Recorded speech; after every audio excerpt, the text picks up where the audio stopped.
Okay, good evening, everybody. Thank you so much again for joining us. I forgot to double check, but I'm pretty positive we're up to the 10th day of the 12 days of Christmas. We are almost at the end. I don't know what I'm going to do with myself actually when this is finished. I mean, I know what I'm going to do. We're going to keep continuing this on and resurrect some things that we've done in the past. But again, just thank you to everybody who is able to join us live. And a big thank you to everybody that I know is going and watching the recording. Thank you for the comments that I'm finding there.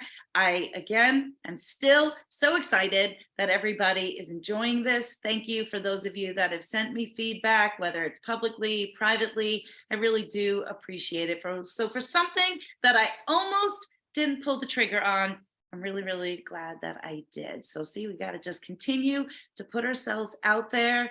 We need to not hold back. And you know what? Even if I put the idea out there and there wasn't too many people, something's always got to start somewhere and then it builds. So we're really hoping that we are going to continue to make this a tradition. And I like, again, as I said, the reason why I started all of this, and I think proof positive, so many people are enjoying it because it is giving them something to do. We just go, go, go, go, go until we get to Christmas. We get to Christmas, and then all of a sudden we're just like, whew.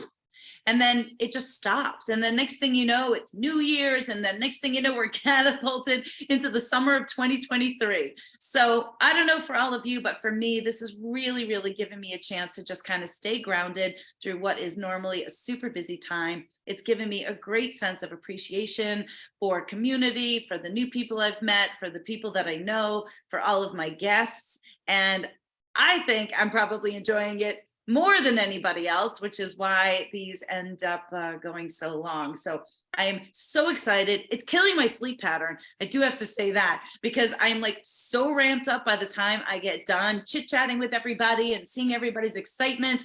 That is really hard for me to wind down at night, but it's definitely well worth it. So before we jump into our guest for this evening, I do have a couple of things for you guys, because as we're winding down the 12 days of Christmas, we do have a couple of other drops that we want to let you know about. Now, as many of you already should know, we do have the ongoing code Holiday Life. Now, remember, that's LIYF. We want you to get used to that. That's our acronym for Long Island Yarn and Farm. So Holiday Life gets you 10% off your order, but not only that, it also gets you in for the drawing of our gift basket that will happen on Friday. The gift basket is approximately valued about $550. Kimberly McAlinden helped to push it over that by adding in that Hohe bag. But with that, so for every $10 that you spend using that Holiday Life code, that is going to get you one ticket in for the drawing on Friday. Now, the significance of that is using that code, it's really a VIP pass. So that way, the only people that have gotten that code is those of you that have been with me for the 12 days of Christmas, those of you that have been with me in the past for our community night, and of course, even the people that are watching this afterwards, since it's recorded and shared to our new YouTube channel. So excited. Thank you everybody for subscribing.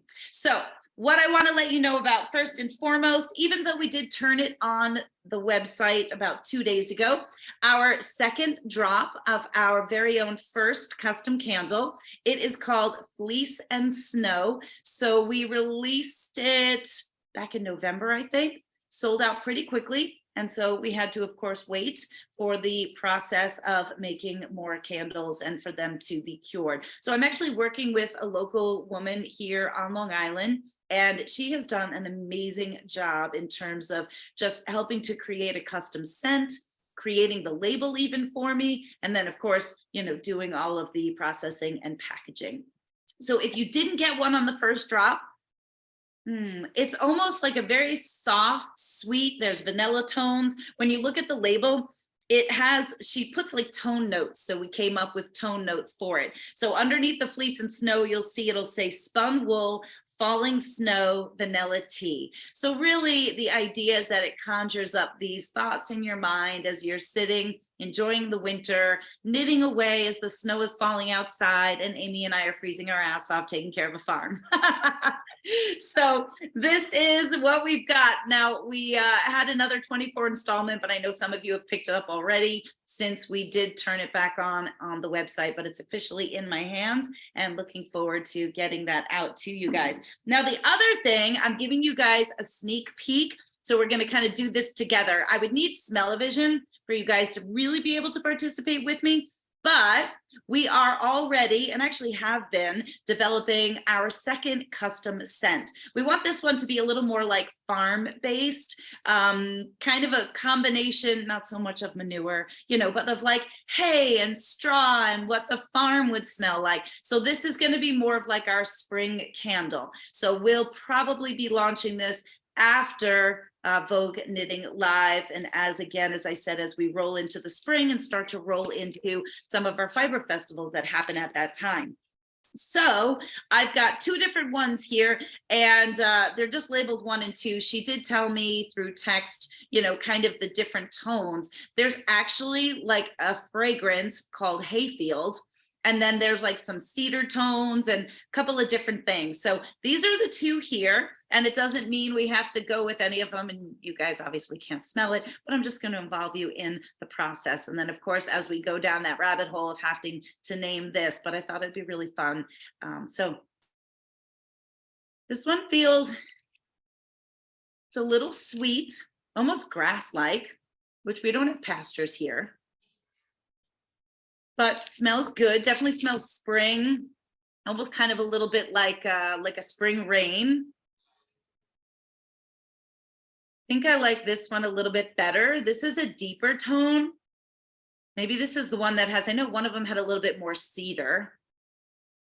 So I feel like this one for me is a little more woodsy, which is what my farm is like. Probably if we had to pick. This one maybe would be a little bit more like Amy's with all of her lush grass and pasture. But so you'll have to stay tuned as we continue to further develop our second custom scent for you guys. But again, in the meanwhile, you can certainly jump on and order Fleece and Snow. Now, don't forget too, guys, your Holiday Life coupon code is only good through tomorrow evening, midnight. After that, we're gonna shut it down because then we're going to be drawing the raffle on Friday. Now, the second thing that I wanna let you guys know about, those of you guys that were with us, or if you're catching up on the viewings, when we had Clinton Hill Cashmere here, that's Becky Kevelson, and her mom, Lori Kimmelsteele. Lori surprised me with very last minute knitting up a brand new super simple cap in our bulky yarn. So you might remember she was modeling it that night because she had finished it. She didn't finish weaving in the ends, but she did have it on her head. This is another picture with one of her friends who was modeling it. So Lori has gifted me the pattern. I'm paying her in yarn, which is always a wonderful thing at her request.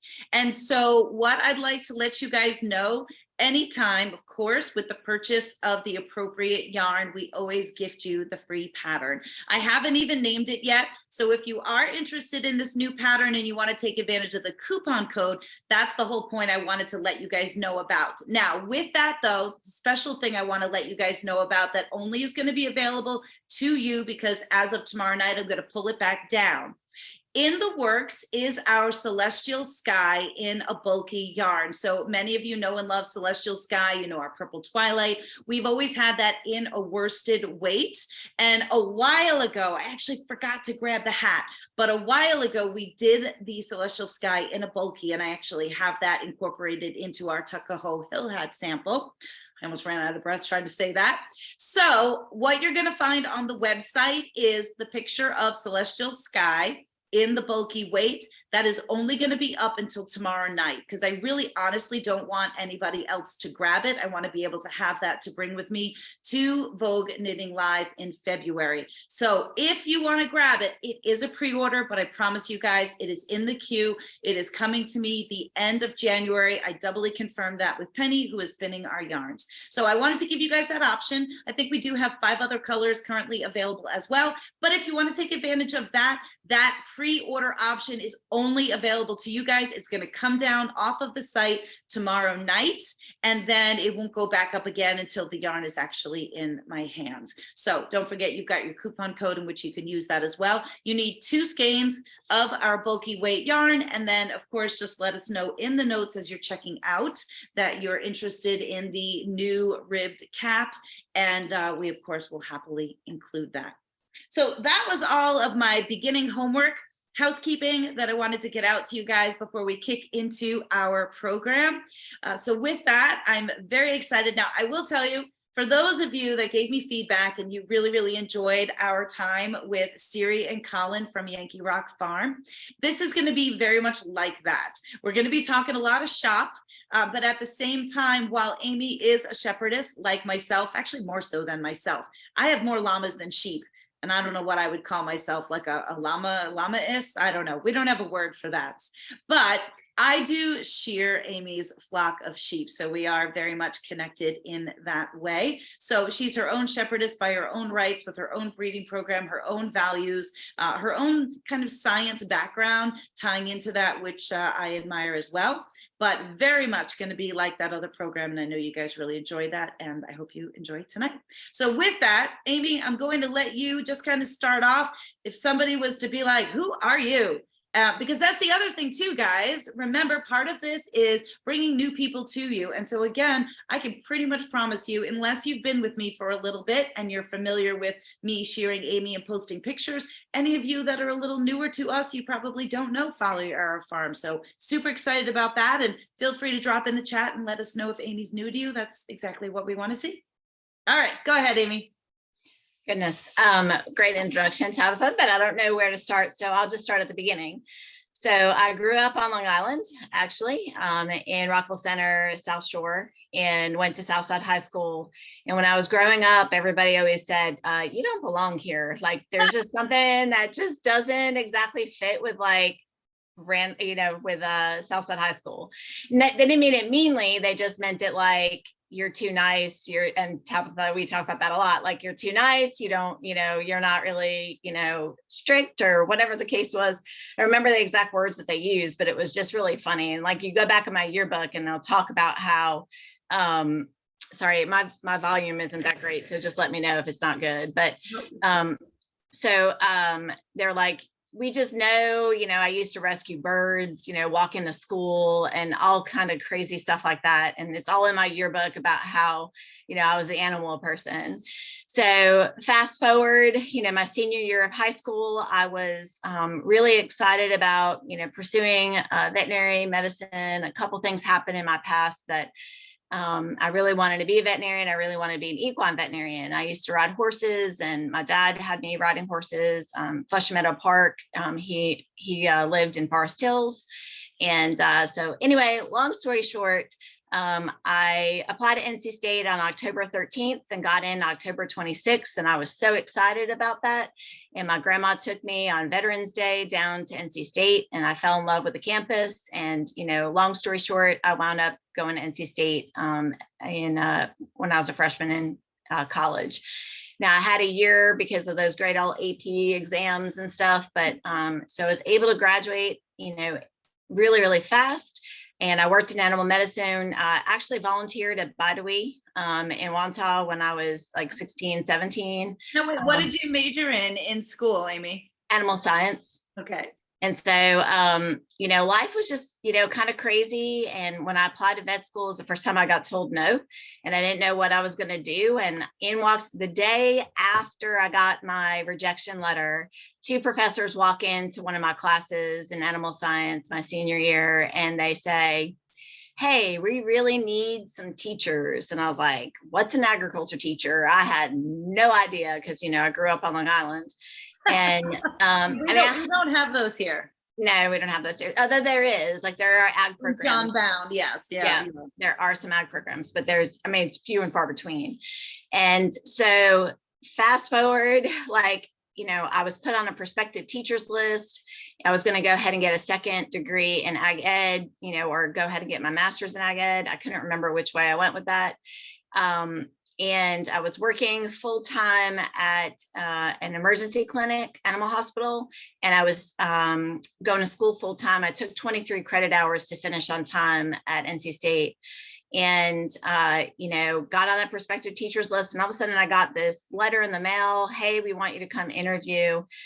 This is at Franklinton High School. And so the night before my interview, I'm calling my friends from North Carolina: "Hey, what is the FFA?" Like, I didn't even know what the FFA was.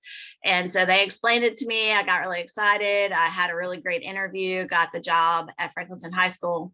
And this is north of Raleigh. And I worked there for 2 years and met a lot of different people. And, I'm really a hard worker. I was working still at the emergency clinic, still teaching full time, had two full-time jobs at the time. And the position at Eastern Randolph opened up in 99, and someone said, "You really need to be there." And that's kind of where it catapulted. There were a few things I had said when I was a teenager. One, I would never be a teacher. My mom was an elementary school teacher in New York City. Two, I would never have children. Of course, I have 2 girls. And then later in life, I said I would never own sheep. So I don't know that Tabitha even knew that, because No.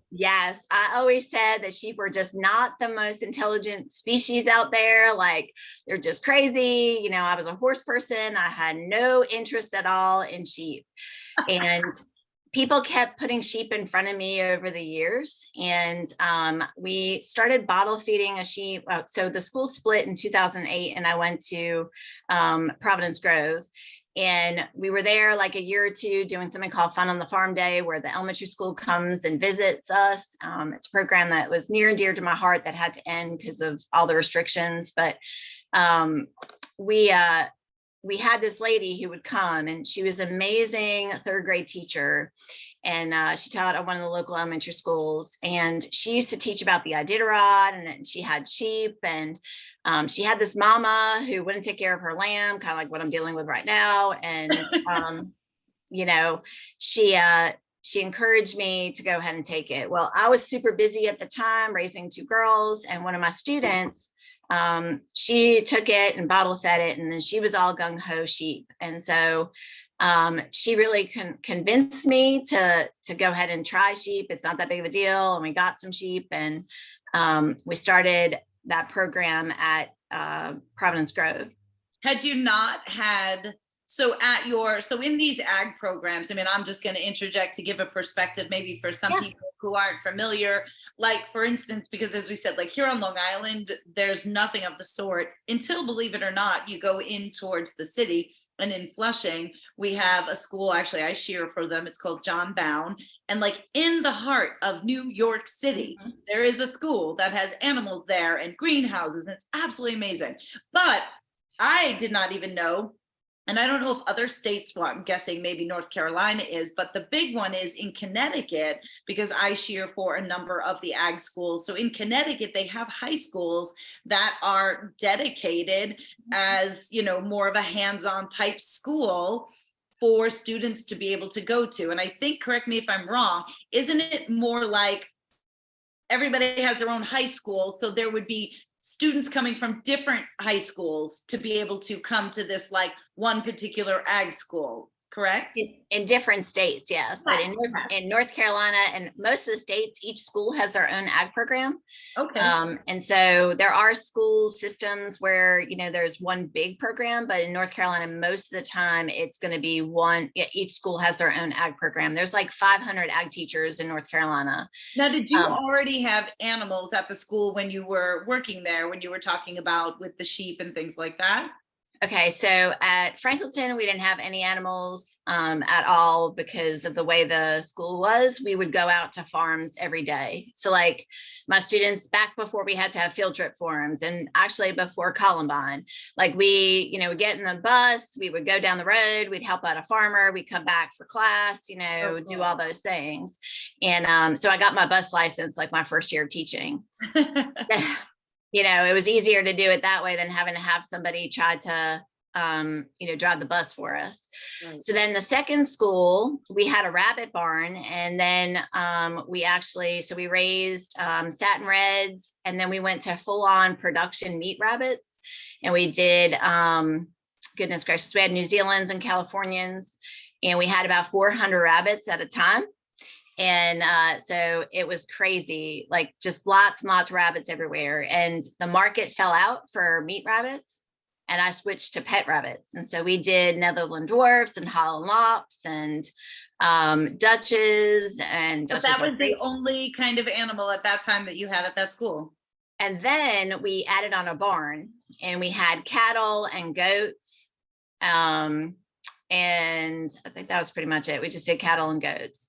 And I've been really fortunate. I had really good students, and we've had state winning dairy judging teams and dairy foods teams and AdCom teams and all sorts of stuff like that. And it's just been really fun doing that sort of thing and getting kids involved and letting them learn about animals and then how to apply it and do really cool stuff with it. So when we switched and we went to Providence Grove, we started out with rabbits first, just because it was easy. The barn wasn't enclosed. It wasn't done. In 2010, we actually got a grant from Campbell Soup that came out. We were like, did an extreme barn makeover in 2010. If you ever get bored, you guys can Google Providence Grove Campbell Soup barn. And there's like this whole thing about it. And then, so that was 2010. And then we did miniature horses because my passion and love was always horses. And so we did mini horses for a while.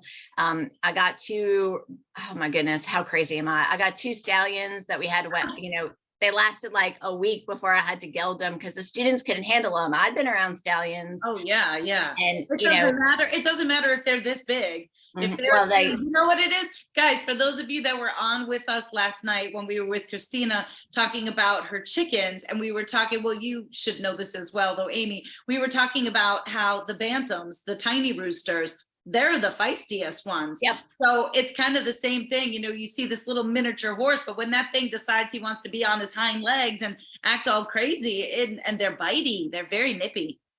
They're nippy, and that was the thing. It was the rearing up that was the problem. And so I was training some students to teach them how to work them and to lunge them and to do all the things, get them used to and to jog, and it was just a nightmare. And so we gelded them right away, like within a week. Still have the video of that, by the way.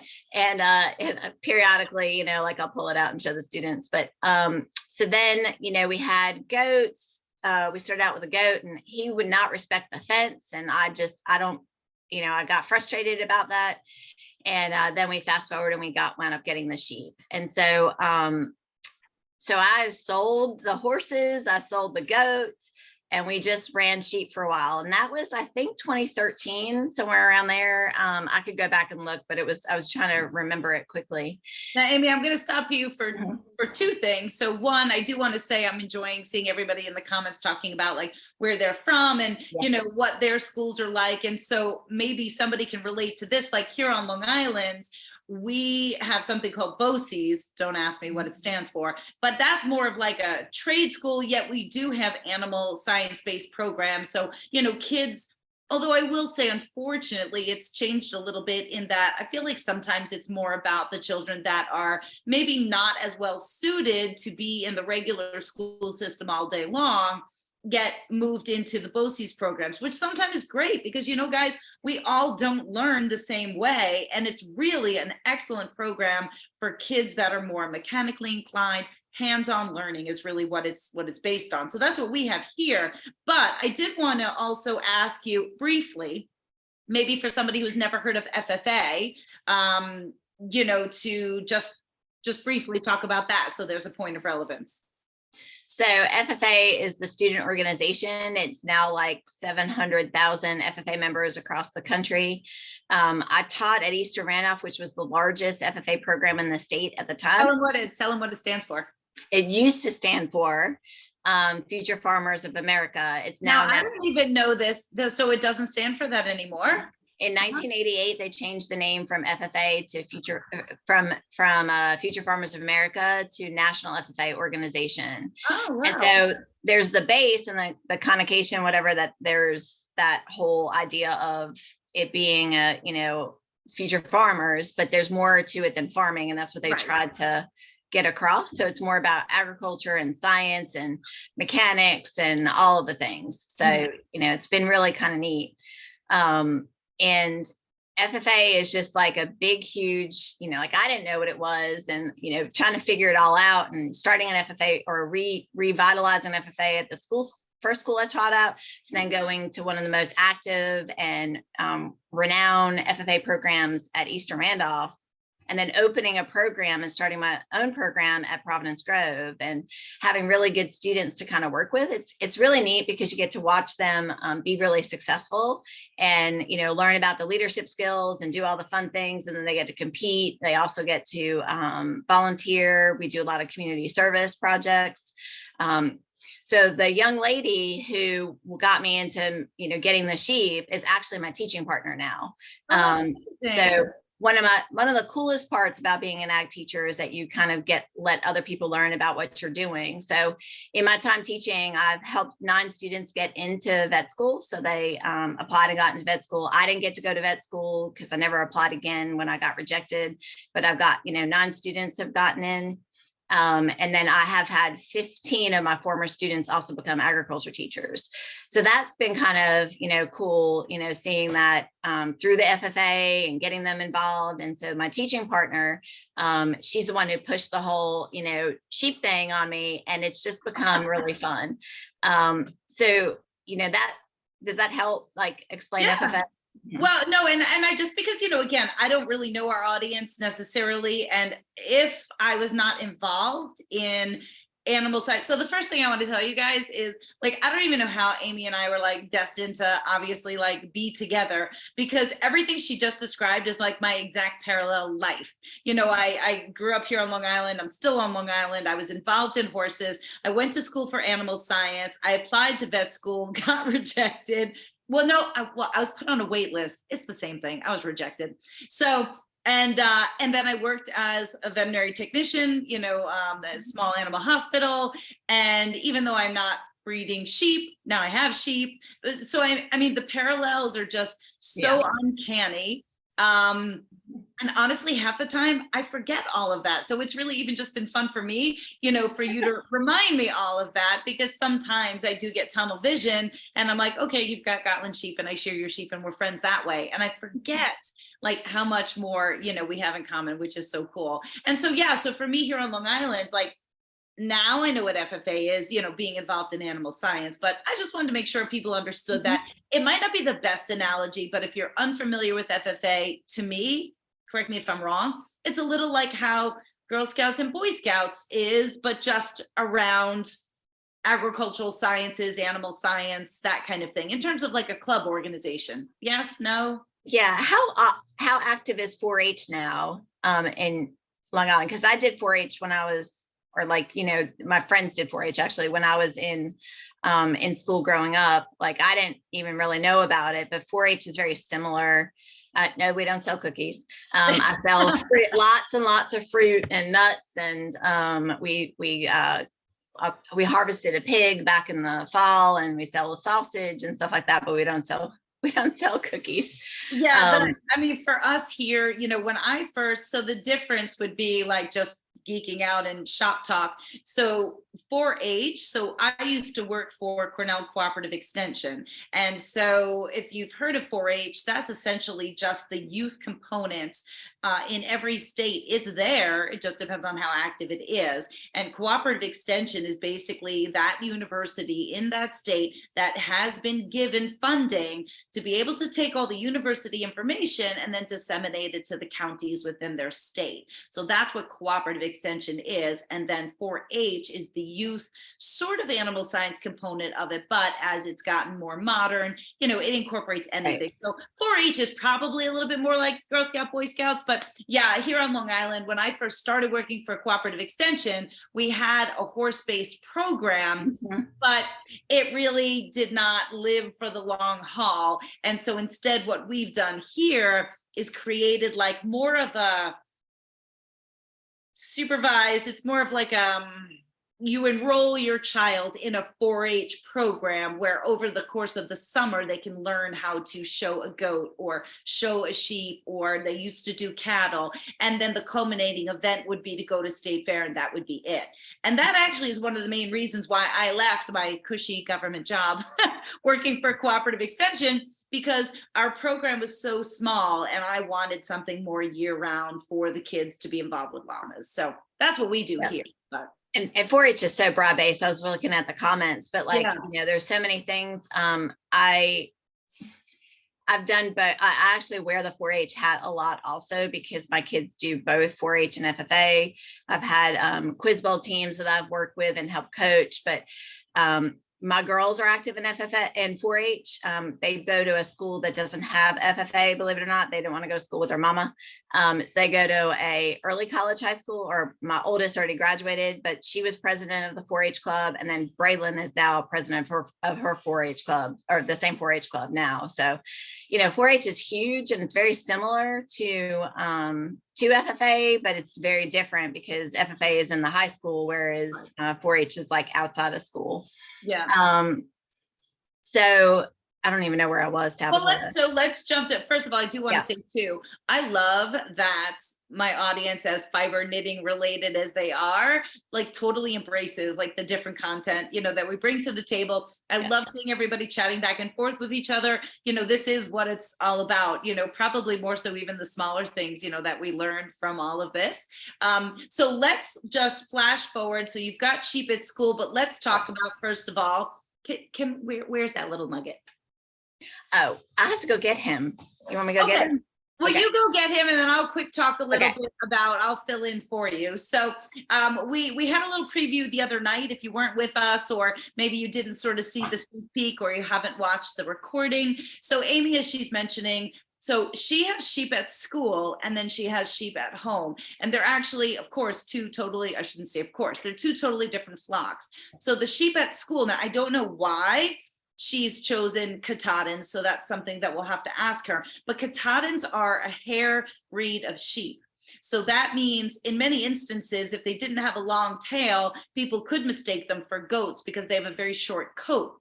So this is a little guy that got rejected by his mama, as she would say, since she's from the South. So the first thing, Amy, then, because I didn't know the answer, why did you choose Katahdins for school?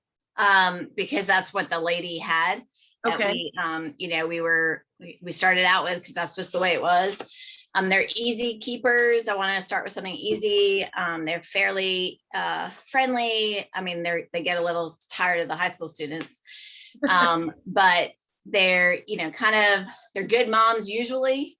Not this time, but yeah, we're gonna do something about this. But you know, it is what it is. But it just happens. They'll have one, and then they'll move away from that one, and they won't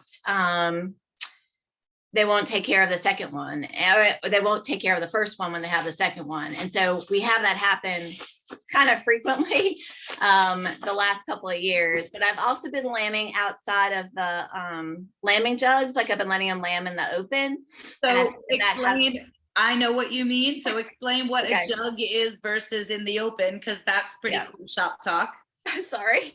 No, it's good. It's good. Normally, like right a couple of days before they're about to lamb, we he's gonna probably pee on me, but that's all right. Becky had her infant, Becky Kevelson from Clinton, Kashmir. She was holding her newly born baby the whole time, who then ultimately went to the bathroom on her by the end of the program. So you wouldn't be alone. You're killing everybody. Anyway, the Katahdins are just super easy to deal with most of the time, and they're obviously good bottle babies. The students really enjoy them. But the lambing jug is when we put them up when they're fixing to have their lambs, and we you know, keep them up, and then they lamb, and then they have their babies, and they bond with their babies. Well, and he's trying to wag his tail. I don't know if you guys could see it under my arm, but the mamas lately, I've been letting them lamb inside the barn or outside because like it's easier on them. They don't get as stressed out. You know, I've been finding that lately. but this is what I deal with is if this is a new mama and this is her first time lambing. So this happens. I mean, it is what it is. I'm gonna have to put him up in just a second. So everybody say Oh, that's hello. fine. I just wanted everybody to at least see him and thank you. So, I mean, honestly, it's like I'm such a complete dork. I mean, how many times have I seen that, done that myself, and I still can't even stand myself that she wasn't just letting him have a bottle on camera for everyone to see. Obviously, much like children, it's a great way to keep them occupied and keep them staying still. But he, mind you, was supposed to go back to school when she gave us a little sneak peek, and that was a couple days ago. She's like, but he's going back to school, so I'll show him tonight. And lo and behold, Amy, why is he still there? Oh, well, I don't really want to go back to school at 11 o'clock tonight to give him his last bottle. There's that. So I said that to you. And I said that to you. You're like, well, he's going to go back to school. I'm like, but Amy, you have to bottle feed him. You're like, oh, I'll just drive there. I'm like, oh, no. I think the biggest thing with them being like at this age is that they're taking a bottle every 4 hours, and then I do stretch him out overnight, and so that he doesn't have a bottle from like 11 to like 6 in the morning. So I can do that length of time, but I don't think I could go any longer than that. I think he'll have to have one. It would be really rough on him, and then I would have to drive to school at 6 in the morning and give him a bottle. So I have a shop question. So maybe I was just too busy watching him nurse and I didn't listen to what you were saying, but I know she's a new mama, a twin. So was he the second one? Okay.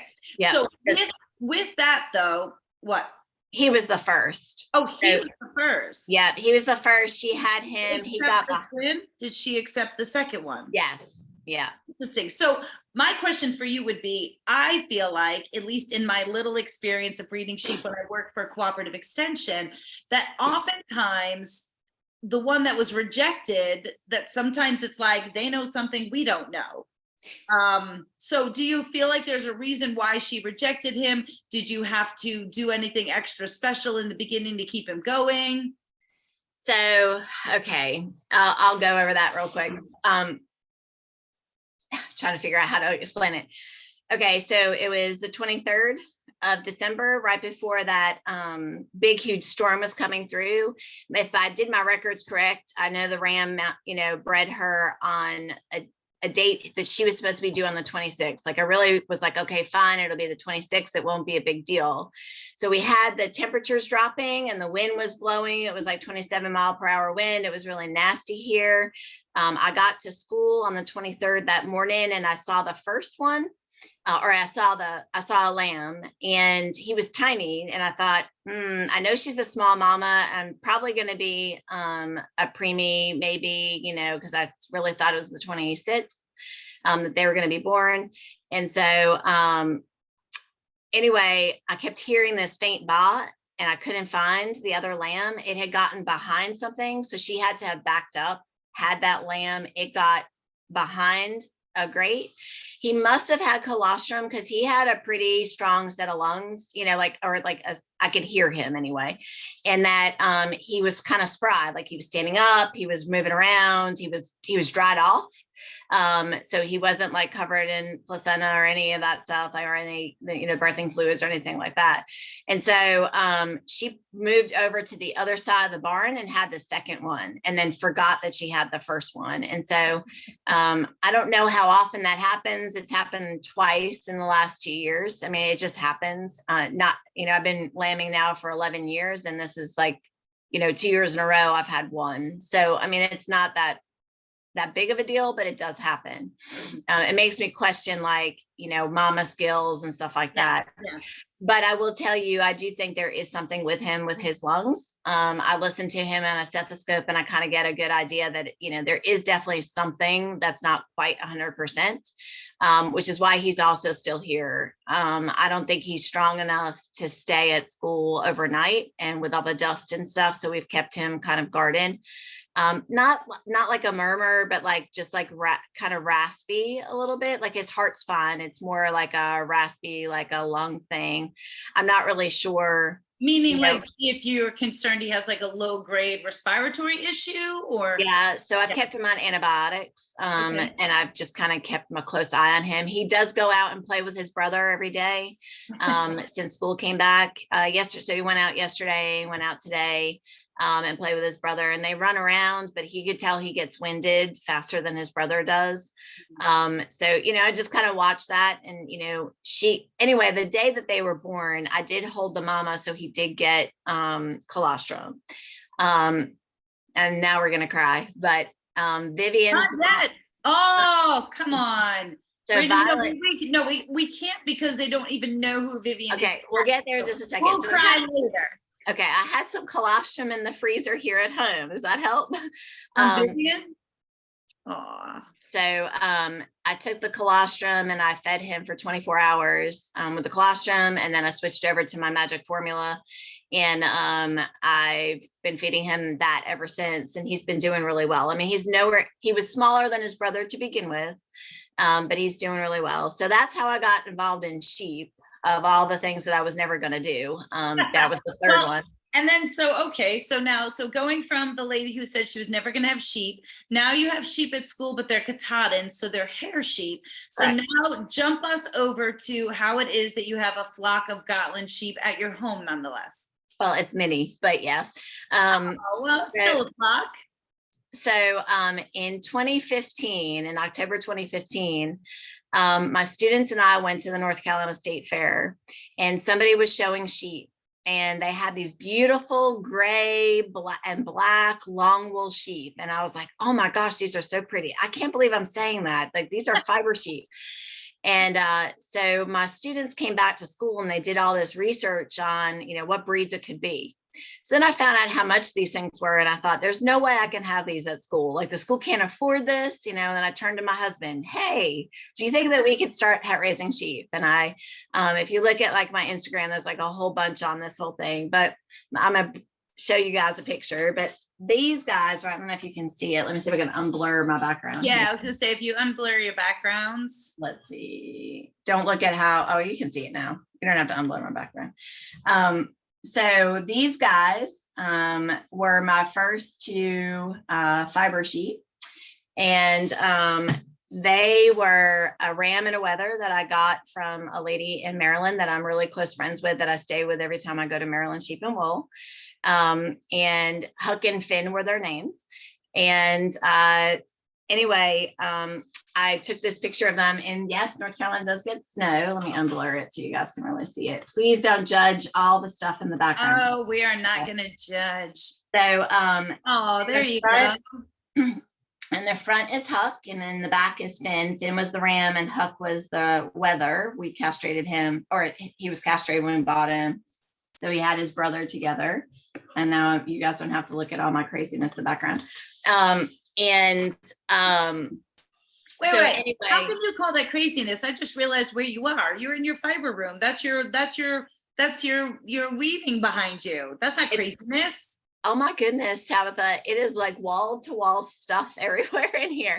But everybody on here loves that stuff. I know, I got it all out to show everybody, and I like barely have a walkway out the door. So I understand, like, I just don't like clutter, and I don't want everybody to see the clutter. But anyway, so I got thank you.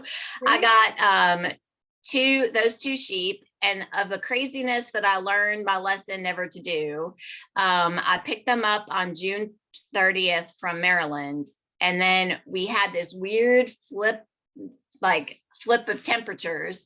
So it was like 60 degrees in June. It was beautiful. It was very nice. And then all of a sudden the next day it was 100. Ooh. And brought these guys down here. I had the Katahdin ram for school here. Like, they, kept them here at the house. And so they all stayed together, and they were like really, really hard to breathe in. I learned my lesson. I'll never buy sheep in the summertime. It's always the fall. If it's meant to be, it'll be. And then beginning of October, I got 2 ewes, and the end of October, I got 2 more from 2 different farms. One was in Maryland, and the other one was in New Jersey, actually. So let me stop you there. just Okay. because I don't want it to get too far down without people understanding what a Gotland sheep is. So interestingly enough, when we had the program, when we were talking with Siri and Colin of Yankee Rock Farm, we had the conversation about primitive breeds. I actually brought up the Gotlands. And so, I mean, depending on who was with us, there was a little conversation, but what I would love is, so let's just talk about Gotland sheep. Let's just talk about, like, you know, their briefly, you know, their background, the fact that they are a primitive breed, what they're known for. Are you getting milk from them? Are you getting meat from them? Are you getting wool from them? What's their wool like? So let's talk, or even their personality. Let's talk a little bit about that. So as Tabitha and I talk about, Gotland sheep are awesome 363 days out of the year. There are 2 days out of the year, the 2 days that Tabitha's here, that they could be a little bit more difficult to handle. Although they're getting so used to you now, I think that they've really, Yeah, is a big I don't think it's even that big of a deal anymore. We've gotten our flow down, I think. And now that we do it the way we do it, I think it works perfectly. But for the longest time. But why though? So like, again, I mean, that kind of ties in, Yeah. but so explain to people, like, why is that day hard for them? Is it because I'm strange, or because they just don't like being handled, or they don't Right. like their schedule upset? Like, what is it for them? Probably all of the above, Right. but Are they autistic sheep? there is, they don't mind being short and they're really excited about it afterwards. It's just the difference, I think. And they're primitive sheep, so they are very protective of themselves. Like, they definitely have that natural instinct to protect themselves. And so things that are different are just kind of awkward to them. And so they're just really, I mean, they're not relaxed. And with me, they come up to me and they eat from my hand. They're really friendly. Gotlands are just absolutely amazing sheep, in my opinion, because, you know, obviously I love them. And I'm kind of a little bit partial, but they just are really friendly. Their fiber is completely different. It's like really silky. There's less guard scales on them. So it makes it a unique fiber, great for hand spinning. That's one of the things that people love about it. And that was what one of the you know, in other countries, they use them as pelt sheep, like in Sweden, which is where they're from. So let me back up. Gotland sheep are from Gotland Island in Sweden. And they were bred for pelts. So you know, use the animal for meat, and then you take the pelt off the animal, and you have this beautiful, you know, silky rug, so to say. I don't have a Gotland pelt. I have a Leicester Longwool pelt here, but I have. Let's see here. I have fiber. I'm gonna say this right now. You're gonna kill me. You have to unblur. You have Yes, ma'am. Look at that face, because we can't see what you're showing us. Because Okay. all Okay, right. okay, there's my loom that's Yes. undressed. Okay. Yeah, but that's amazing. You have no idea how excited people would be to see that. So don't worry. Okay. We literally love unblurred. it. I'm so excited to see the loom. See? Yeah. Okay. Anyway, it's, you guys, you have no idea. You've got the top half, like the bottom half of this does not look very tidy. I'm not even going to show it. So anyway, so like, this is fiber felt, like this is felted. So this is not a pelt, but you can kind of see the fibers are like these individual curls. And so it's kind of neat, really silky, and it's really fun to spin from the locks. Different than most other breeds because of it. And that's why people really love it. And I fell in love with them because it's just kind of like, they're really soft and it's really easy to work with. Their fiber. Here's another lock. Like, this is old. Amy, are they in the long wool breed category? Yes. So here's my question for you, though, just only because I know, as a point of relevance, many of the people that follow me, they know Mumford and Clover, which are my Cotswold sheep. Mm-hmm. But I do feel like their curls are a bit different than the Cotswold. But if they're still in that same group, like Wensleydale's Teeswater, you know, like all of that, they're shorn twice a year. But I don't feel like they have as much of the ringlets like the Cotswolds, and their fiber is much, much softer. But they are still all in that same group. Yes. Mm-hmm. Yeah, they're in that same group. So it's like really silky, and like, this was I'd never done this before, so please don't judge, but like, this is my first ever like felted rug. It's falling apart now because I've taken it everywhere, but you can kind of see the lock structure. Hold it up a little for us, Amy. There you So go. there's the locks. Yeah. And so those of you who spin from the lock, you kind of know what I'm talking about, but that's kind of the differentiation. There's like a big hole here, but it was a learning experience, y'all. Like, definitely put myself out there. So, you know, I fell in love with the breed, absolutely loved the sheep, and love their personalities, and, you know that they were a little bit challenging. How you and I met was we had a little oopsie with our shearer. Then Bruce and I, you know, we sheared our sheep ourselves. And Bruce's back is not great. My back is not great either. And then I was following Tabitha on Instagram and just like remarking on our parallel lives. And I reached out to you like 2018 or so. And that's how Tabitha started shearing our sheep. But from 2016, I had all this fiber and had no idea what I was going to do with this stuff. And then I had to learn how to crochet, which I'm not very good at, but I try really well. And then in 2018, I started weaving. So I'll show you my weaving. Wait, I want to interrupt you because I have a geeky question, but I don't know the answer to it. Sure. So, and this is why I wasn't sure if they were still in the Longwood breed category. They have that issue with it. We talked a little bit about it with Siri and Colin. Isn't it called ruing? No, they don't rue very much. They don't rue. Okay. Okay. Mine don't anyway. But so the difference is though, sometimes I know I've gotten to you some years. Is it just Okay. that they've started to mat? Yes, there's that. Okay. So So explain though what I'm talking, because you might, I don't understand. I know like Icelandics and Shetlands. So can you explain what that ruing is? And then what I sometimes get with yours if it's not the same. yeah. So the ones that rue or I had ruing with were the ones that had Shetland foundation. There you go. Mhm. Okay. I knew we had it somewhere. So explain to everybody what that is or what we're talking Which about. I don't have those sheep anymore, but so what happens in Shetland, well, all sheep originally could lose their fiber, and we didn't shear them, or we would hand shear them or whatever. And over time we've developed these breeds that have these nice, beautiful lock structure. We've done some stuff to them, and so they don't naturally shed their own fiber. Well, Shetlands are also primitive, and they just kind of, they'll rub up against stuff and their fiber comes off. But you want it to be uniform. So a lot of people will put coats on their sheep. I don't put coats on Gotlands because it actually, they felt really well. So that's like the ruing. And so the sheep that you're talking about are the ones that were the Shetland foundation that would just rub up against stuff. Okay. And they rub up against stuff and they would like pull off their fiber and stuff. And then you would get here and it'd be kind of a mess, a fiber mess. And I do feed my sheep really well. And they get alfalfa, and then I have to make sure that they stay alive. It is hot here after all, so. Oh, well. So somebody asked a question. Yeah, that's the vegan rug that I had there. They do not have a lot of lanolin, and Tabitha, you probably agree that their lanolin is a lot less. Yeah. And so I don't get a lot of loss when I send my fiber off, percentage wise, because there's not a whole lot of lanolin in it. And the colors are gray. So I'm going to share my blanket with And you. somebody So I think is asking, because you were talking about crocheting. So do you knit as well? nope.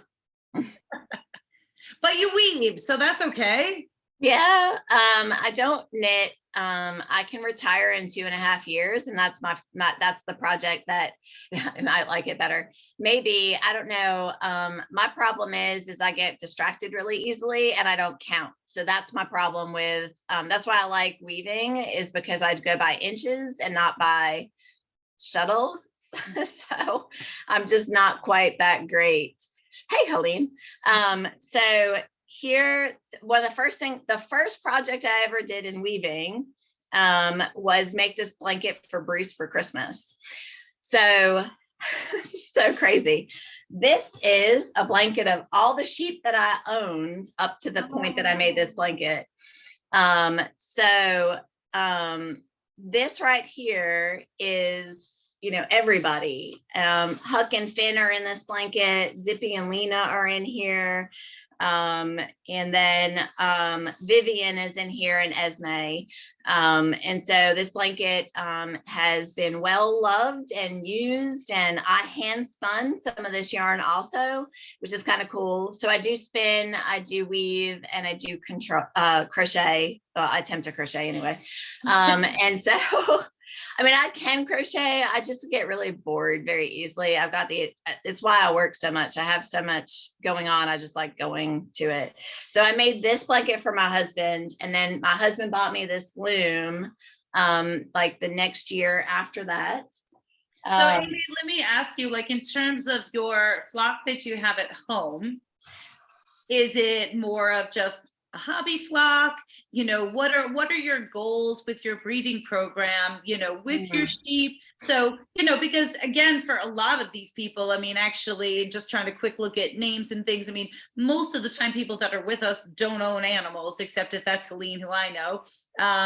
You know, so it's more about like trying to have people understand, those of us that are crazy, you know, that have animals, why do we have them? So for you, you know, maybe just talk a little bit about what your goal is with the animals that you have, why do you have them, you know, that kind of thing. So, you know, at first I called it my mini fiber flock. I still do use that hashtag. You know, I really love the sheep, and I just wanted to raise them for myself and provide scrapie resistant, or, you know, carrying that scraper resistant gene, which I'll get to that in just a second. I'll explain that gene. And I look for, like, I have a particular lock structure in my mind as to what I like, and the silkiness of that fiber, and then their temperament. So those are the things I'm looking for in my sheep. So most of my animals that I keep here on my farm usually wind up being sentimental reasons. And, you know, I do find people that I sell them to. Somebody asked, like, how many are in my flock? So it was up to 19. Just changed drastically. Sorry. But that's pretty much it. Like, I have a lot of animals that I take care of, that I love.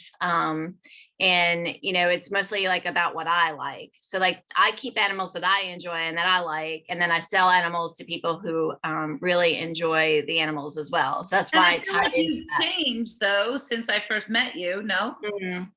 I guess so. Like, in the beginning, I was just kind of playing, I guess. It was more like a hobby in a way. And then I started producing a lot of animals. It just kind of goes back and forth with what I'm doing. This year, I just wanted to, you know, kind of enjoy them and not like stress myself out. So this year, I bred 2 for myself and 2 for a lady that I just sold to on Monday. So she's got 5 of my sheep. So like, it went from, in the beginning of it just being kind of a small hobby farm for me, just kind of playing with what I like, to providing for other people in this area some amazing animals.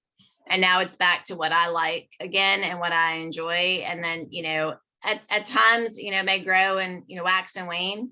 You know, I don't know where it's going, but I still keep trying to get, I still keep trying to get, you know, animals that are scrapie resistant, that are if possible, and which what it is a codon, and they carry the resistance to the scrapie. So just quickly tell them what scrapie is, and then of course right now she's talking genetics. I don't know that we need to like go down that rabbit hole, but at least tell them what scrapie is and why having a gene for scrapie resistant is important to you, because that would be something different.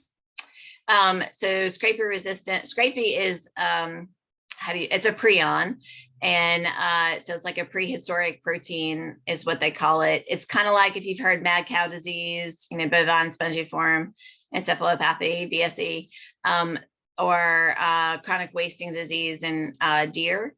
So it basically tries to mimic the proteins in the body, and it's kind of just folds on itself, and it causes neurological issues and so on and so forth. I guess is probably the best summary I could give. But so I try to keep that in mind, as I'm conscientious about making sure that we provide animals that are high quality.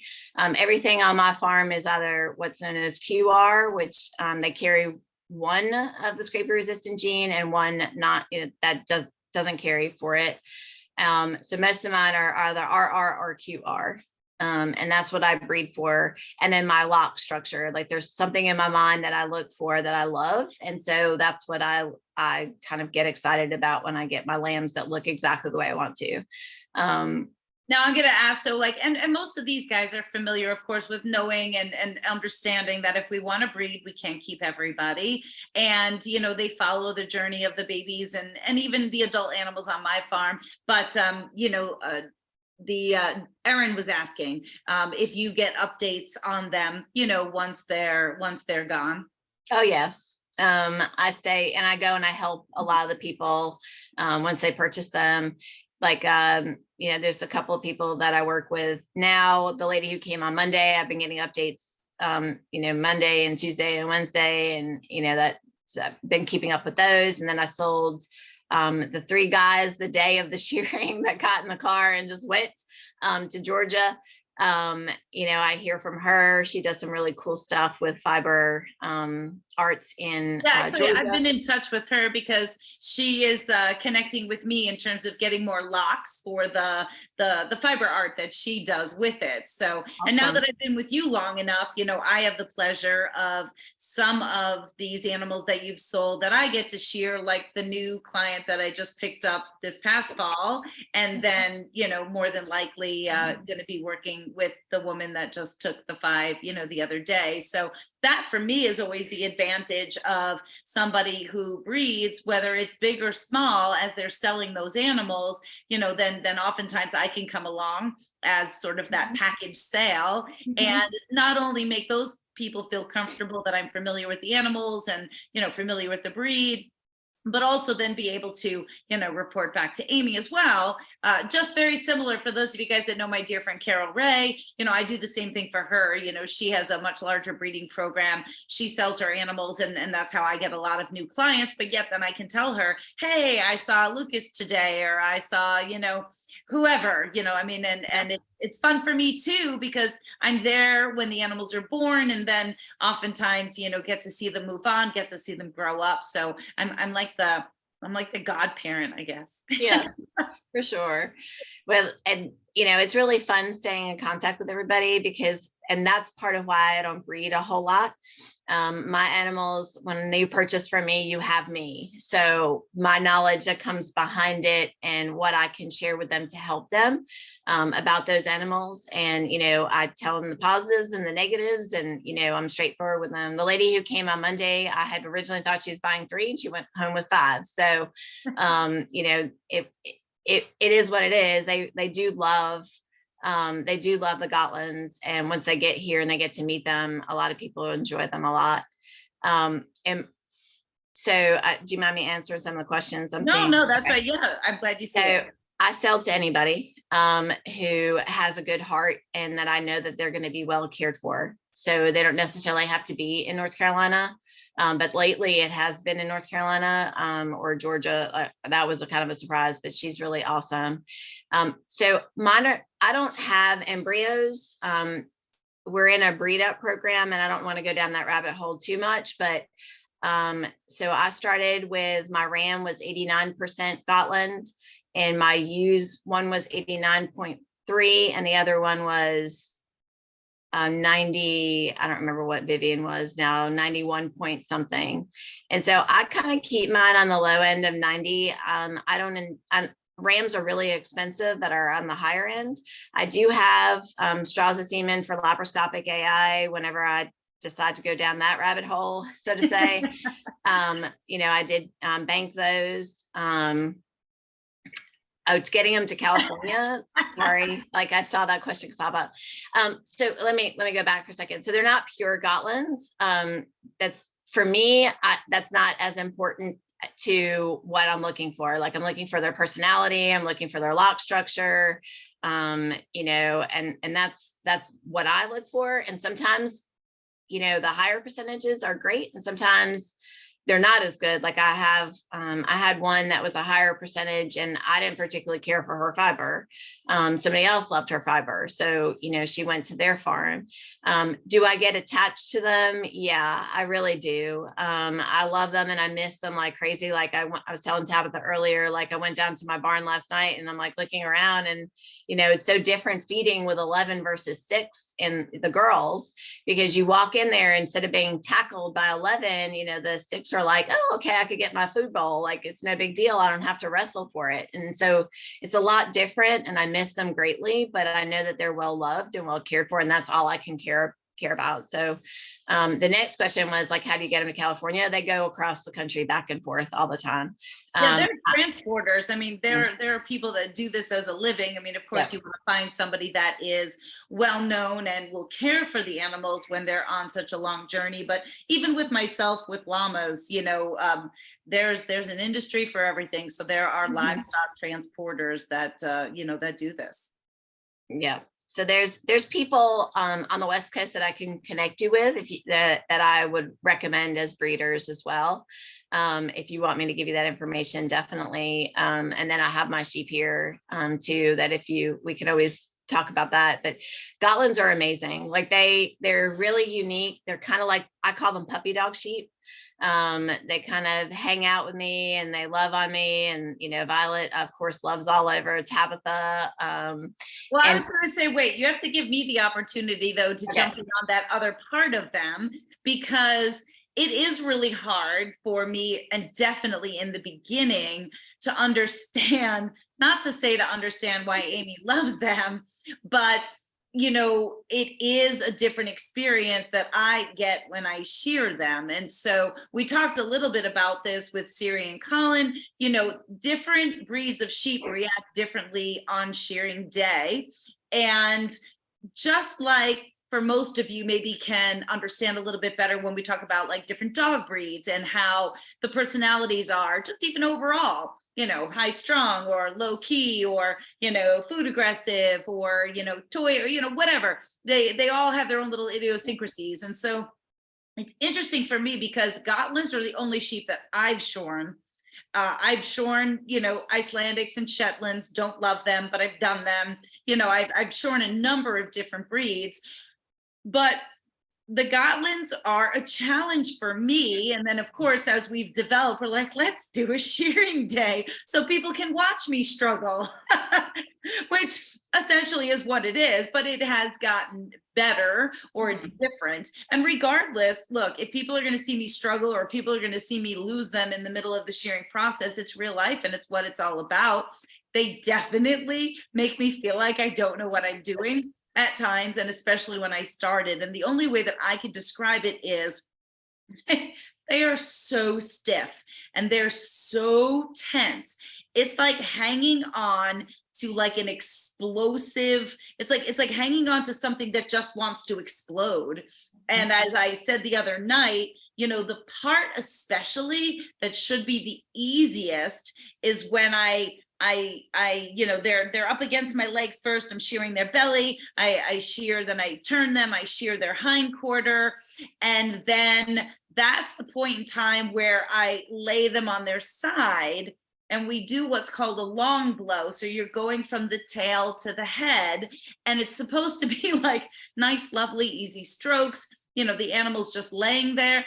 That is the part that they hate. And I've actually had to modify my shearing stance and create my own little technique for them so that I don't lose them. Because when I would get them in that position, next thing you know, just boop, they're gone, and either I'm on my butt or they're just gone. So I love the challenge that I've adjusted, my shearing to accommodate them.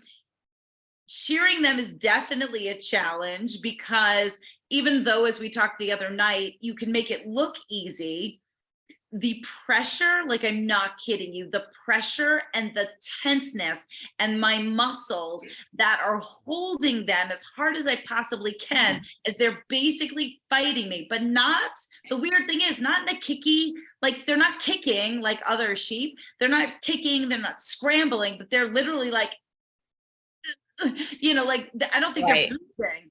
So they're very tense. But what I find very cool is that I've definitely seen it change. Now, that could also be a little bit of a process of you having changed your breeding over the years since I've started with you, and some of the animals changing, but I've also been shearing some of the same animals, and I definitely see them responding differently. Like even when I come into the barn now, I do get to spend time with them. I do get some of them to love on me, and instead of them all hovering in the corner, like as if the worst person in the world. So I just wanted to get that in there because it's been very interesting for me to shear them, as I've never sheared that breed before. Actually, one of my other farms does have Gotlands, and I will say her Gotlands, at least the couple, she only had a few that I experienced, were a little bit different that way. But that's the interesting part for me. So what I want to be able to say, and for the there. That's the before sharing.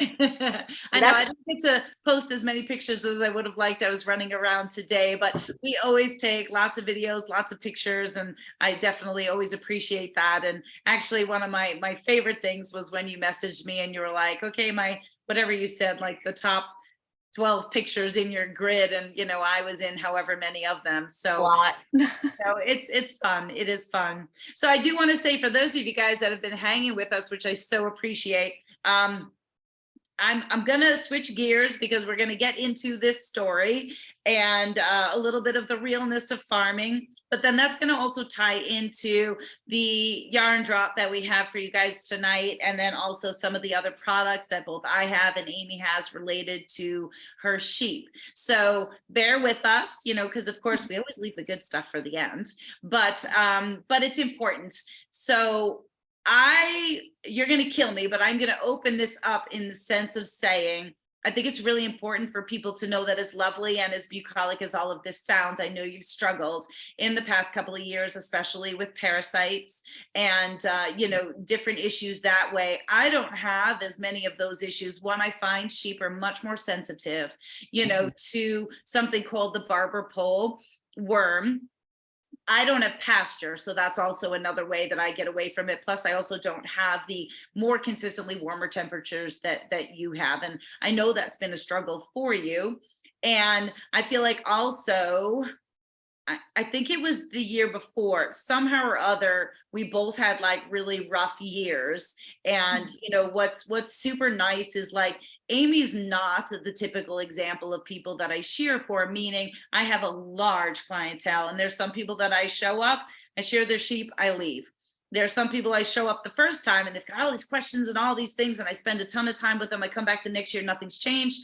I've learned my lesson. That's fine. Now I'm just shearing, taking my money and leaving. And then there's other people that as I get along, like they've become my family. I've been doing this for way many more years than I want to count. I've seen people's literal families grow up from babies being born to now they're in college. I hate that. I've seen animals grow up. So that's the joy for me, is when I am able to connect with people in a sense that they allow it. I am always welcoming it. And you get to be family. And it's not just the once a year for most people. I'm twice a year for Amy. So it's nice though, as a shepherd, me, a llama mama, when you're going through struggles on your farm, you are challenged in the sense that you love your animals, you try your hardest, you have, like in Amy and I's case, all this science background, actual schooling, and yet it still gets away from you every single time, and it leaves you feeling helpless, frustrated. It makes you want to give up. And I, as well, always reach out to my friends. I'm calling Carol, or bouncing things off of people. So I think that's one of the things that I've loved, is that Amy and I have that kind of relationship also, even though maybe we don't talk as often, but I know that I've talked her off the ledge, she talks me off the ledge.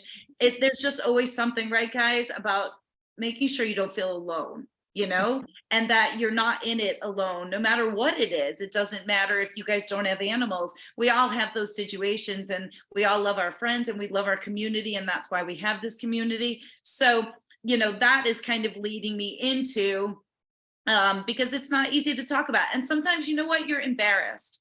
At least I know sometimes I am, it's sometimes embarrassing to like admit, that something has gotten away from you and your sheep are sick, and it just makes you feel like a poor shepherd. But of course we're not.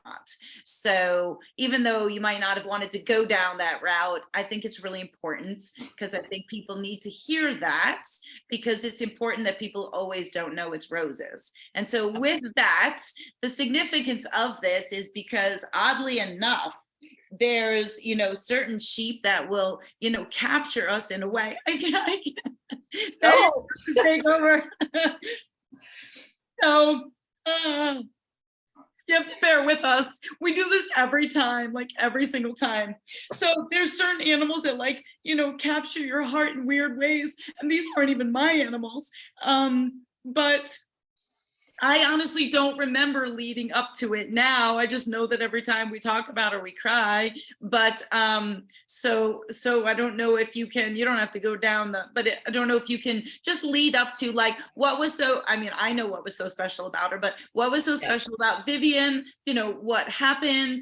And then that leads us into Violet, which of course is, what this magical yarn is all about. So we are getting somewhere other than just sitting here and crying. So my first Gotland females were Vivian and Esme.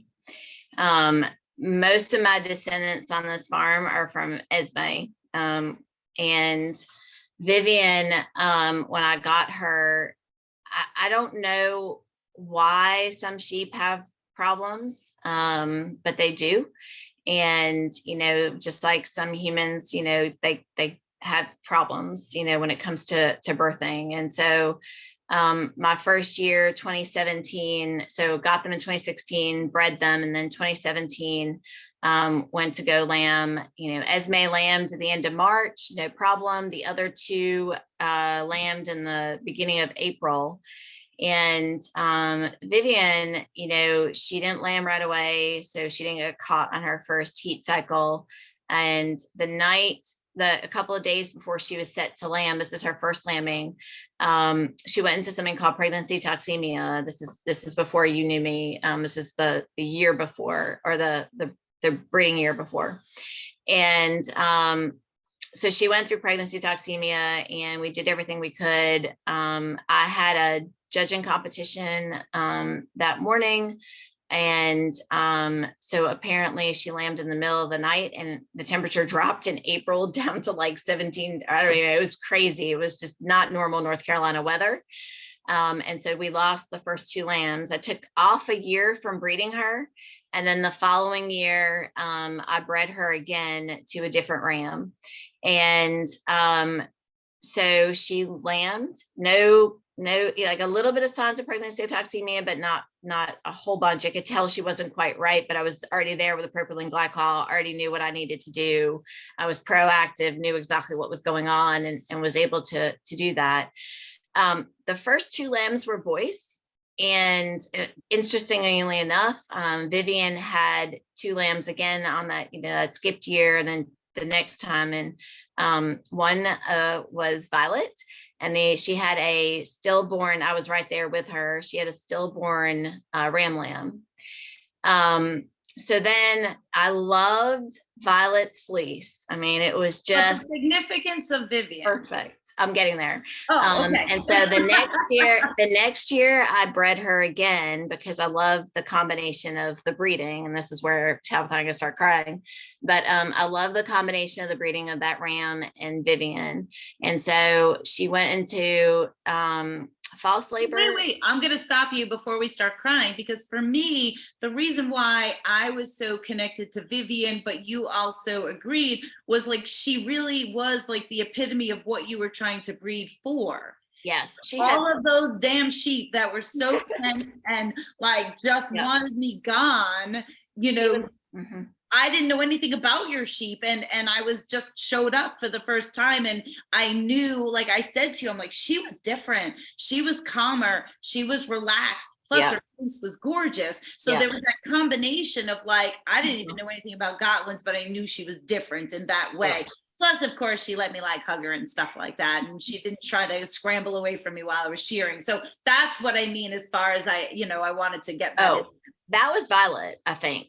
I don't even know anymore. But Vivian, Vivian died in 2020, wonderful year that was. And Tabitha came to shear that next time. So yeah, she was relaxed. That's right. 2019 is when you started. So she was because relaxed. I sheared her. Yeah. Yep, I remember that. And then 2020, she went into that false labor or whatever. We had to euthanize her. She gave us that colostrum that we were able to feed this lamb with. She gave us about almost a quart of colostrum. It was incredible how much colostrum she had. We milked her out before we euthanized her. The baby got stuck in the birth canal is basically what happened. And there was no rescuing her.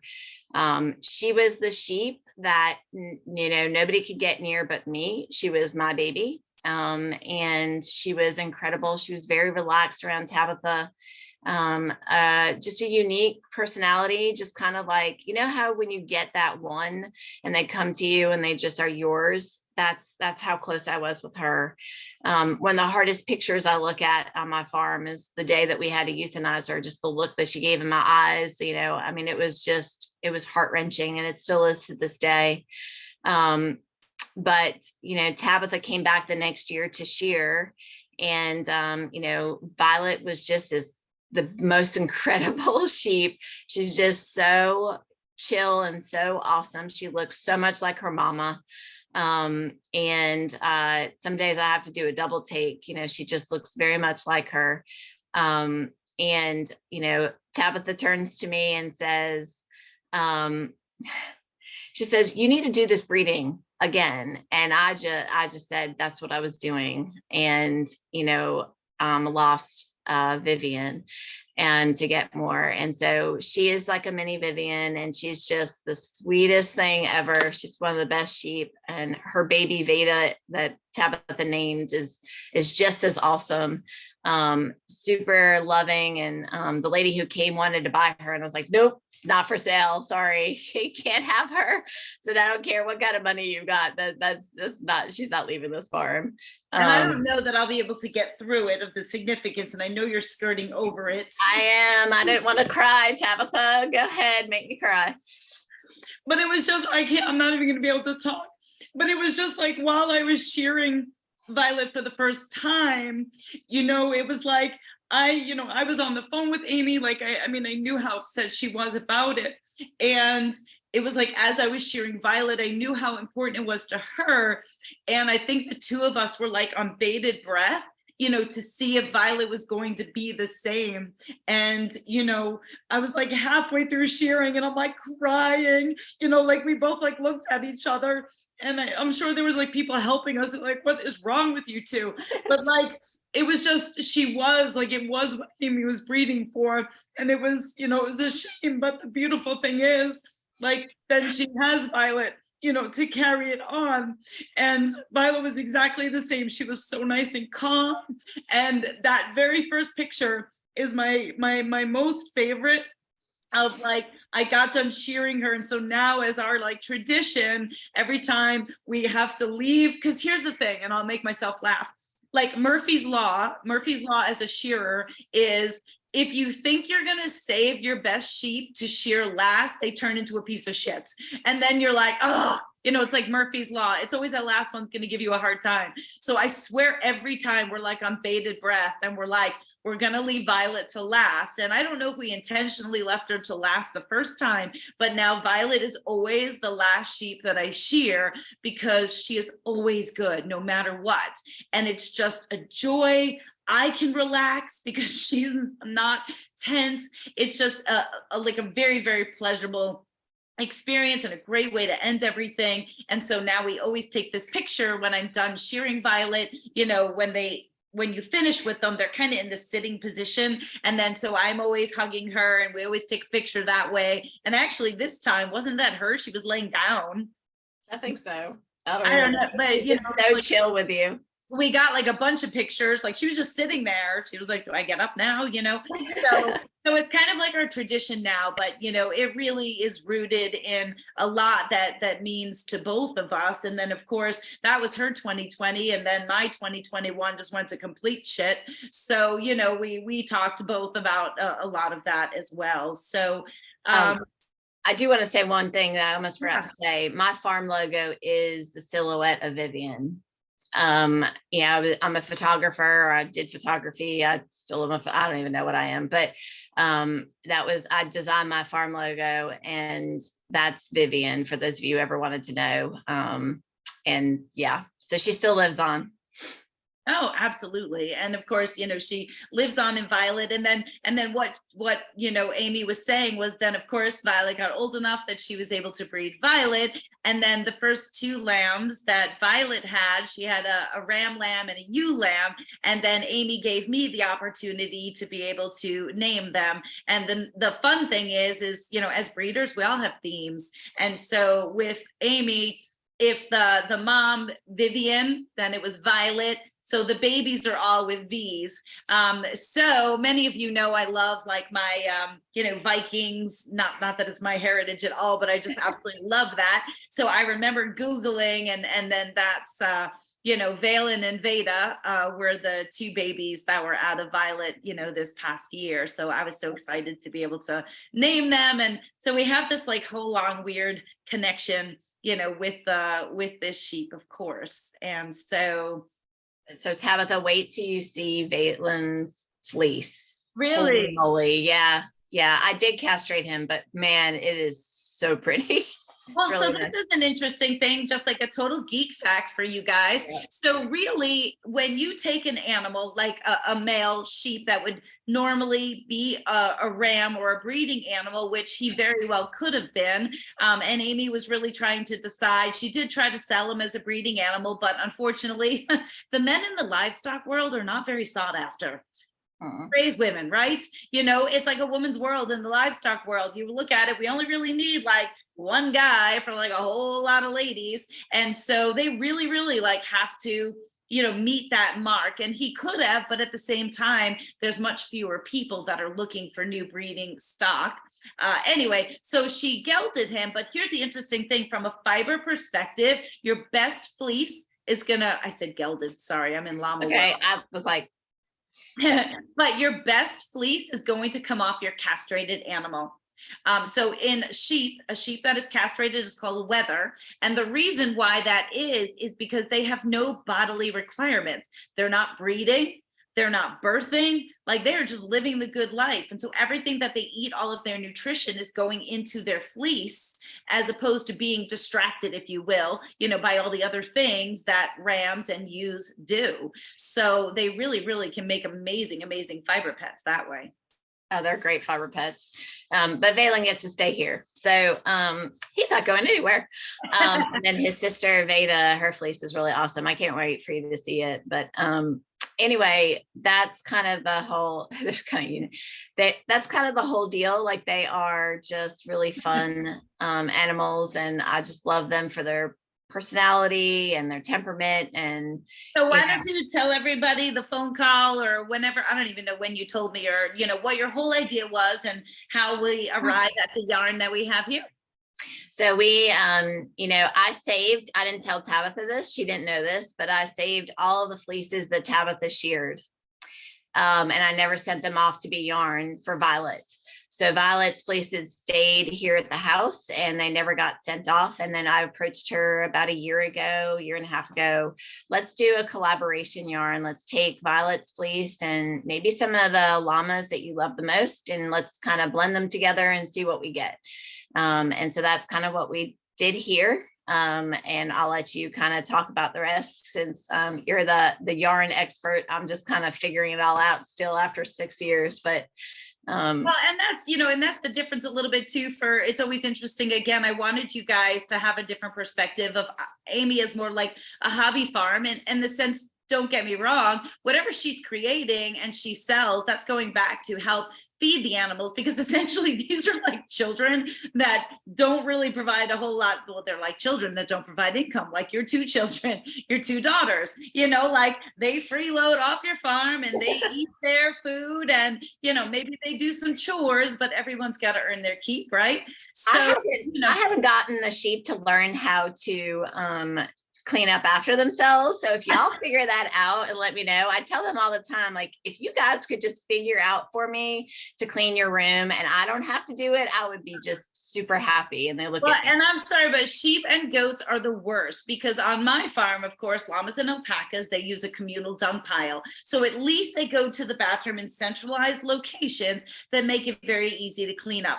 Oh, no. Sheep and goats, my description, they're like Pez dispensers. They just walk and spit poop balls out wherever they want to go, and it just makes their pens look so messy. So yeah, I haven't figured that out either. But either way, so the significance is Amy does do some things with her fiber, because of course anything goes back to take care of the animals. I might be a little more strongly motivated from a business point of view, but I still as well have freeloaders out here that need to contribute to the pretty cushy life that they have also. So with that, in terms of this collaboration, now I will say, just to kind of start off and give a plug for Amy, now in the past I always, and really since COVID, have really embraced having products from friends that I work with to be able to use my platform to highlight things that they're doing and bring them to other people. So that's how, for some of you that have been with me, you've been familiar, with Follow Your Arrow Farm. Really, it first started out, I don't know whether the socks and the gloves came. I think the socks came first, or I don't know whether the socks and gloves came at the same time, but yeah. I've always had llama fiber socks that we do from our co-op. And then Amy was gracious enough to sell me socks to be able to share with all of you, because again, many of you would never have found Amy if I wasn't going to bring her to you. Just two totally different worlds, and she's not delved as much into this as I have. So I'm always proud to say, and actually I don't have a ton left at all. Now I know Amy's got some things as well. And so the important thing is, even though, and she'll go into where you can find it, but she did say there's some things that are not loaded up on her site. But I will say, so the socks that she's done, the nice thing is that it's completely grassroots, because it is fleeced just from her farm. Whereas my llama socks that I carry, it's part of a co-op. So people like myself that breed llamas, we pool all of our fibers together. The co-op makes this huge volume and then disseminates it to those of us that are members to be able to sell. So these are solely just Amy's fleeces, but that I've sheared, which is why I have them also, because it's that nice connection. Now, I don't know what sizes Amy has, but I literally only have 2 larges and 2 extra larges left. Do you have anything?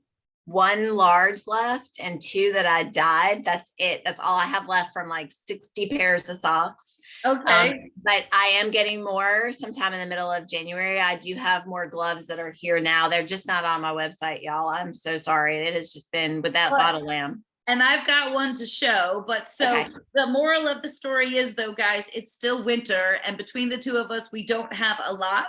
And honestly, I really, really do love these socks. Now it is wool, so don't forget my llama socks are hypoallergenic. So if you're allergic to wool, not an option for you. But they've got a nice elasticity to them. They're a nice higher tube sock, and I would say probably overall, because I've got large and extra large, probably more of a men's type sock, because this is the large and I've got big feet, but this would probably be a little too large for me.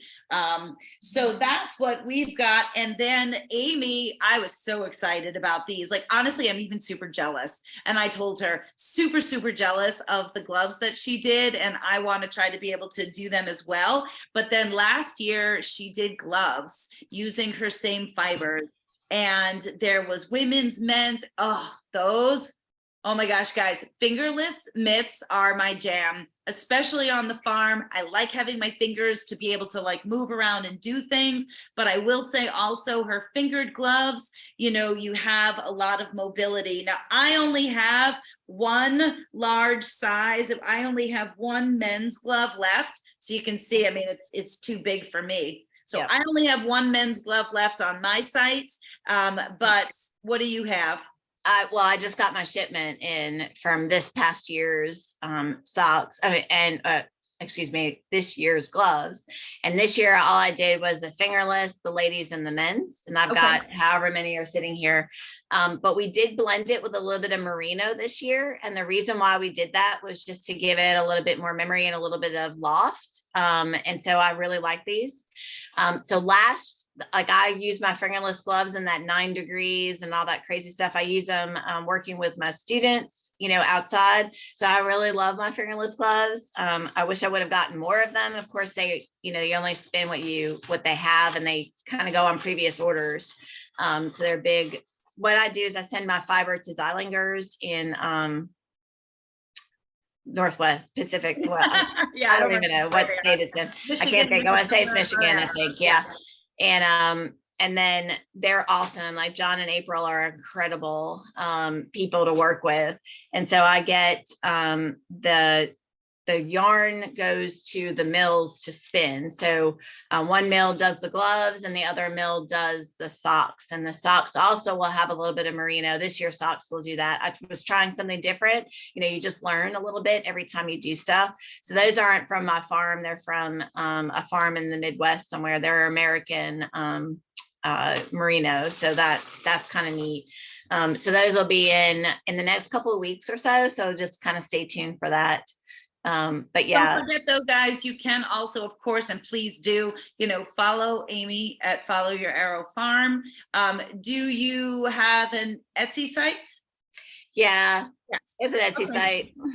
Well, that's all right. And so again, like she's saying, like some things are up there, some things are not. Look, guys, this is grassroots as it gets, and I'm still there as well. I mean, maybe I've taken the next step up.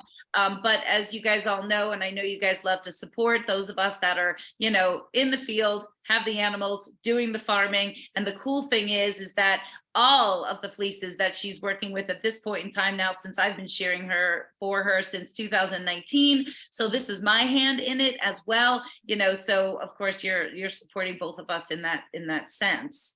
I do want to share one more thing, and Tabitha, I think you've seen this. This is the collaboration I also did with Skybrook Farm. Yes. And so I really like working with local people in a lot of different ways. And this is, I don't know if Helene's still on here, but Helene and I kind of worked on this collaboration. It has a couple of different blends in it, and I'll explain it to you another time. But I am big on collaborating, and I think it's really important to kind of see some of the different, hey, Helene, I see like a lot of different positives to different fibers, and try to bring them together, I think is kind of neat. So, but the violet and the llama, I thought was something that we really wanted to try to do something different also. So I know that. And I'm giving a plug for you because I only have 2 skeins left of your previous yarns, and I know that you've got a bunch more, and even some which I will tell you guys, if you don't snag them up, I'm gonna buy them from Amy so that I have them with me for Vogue Knitting Live, because she sort of experimented with dyeing a little bit. So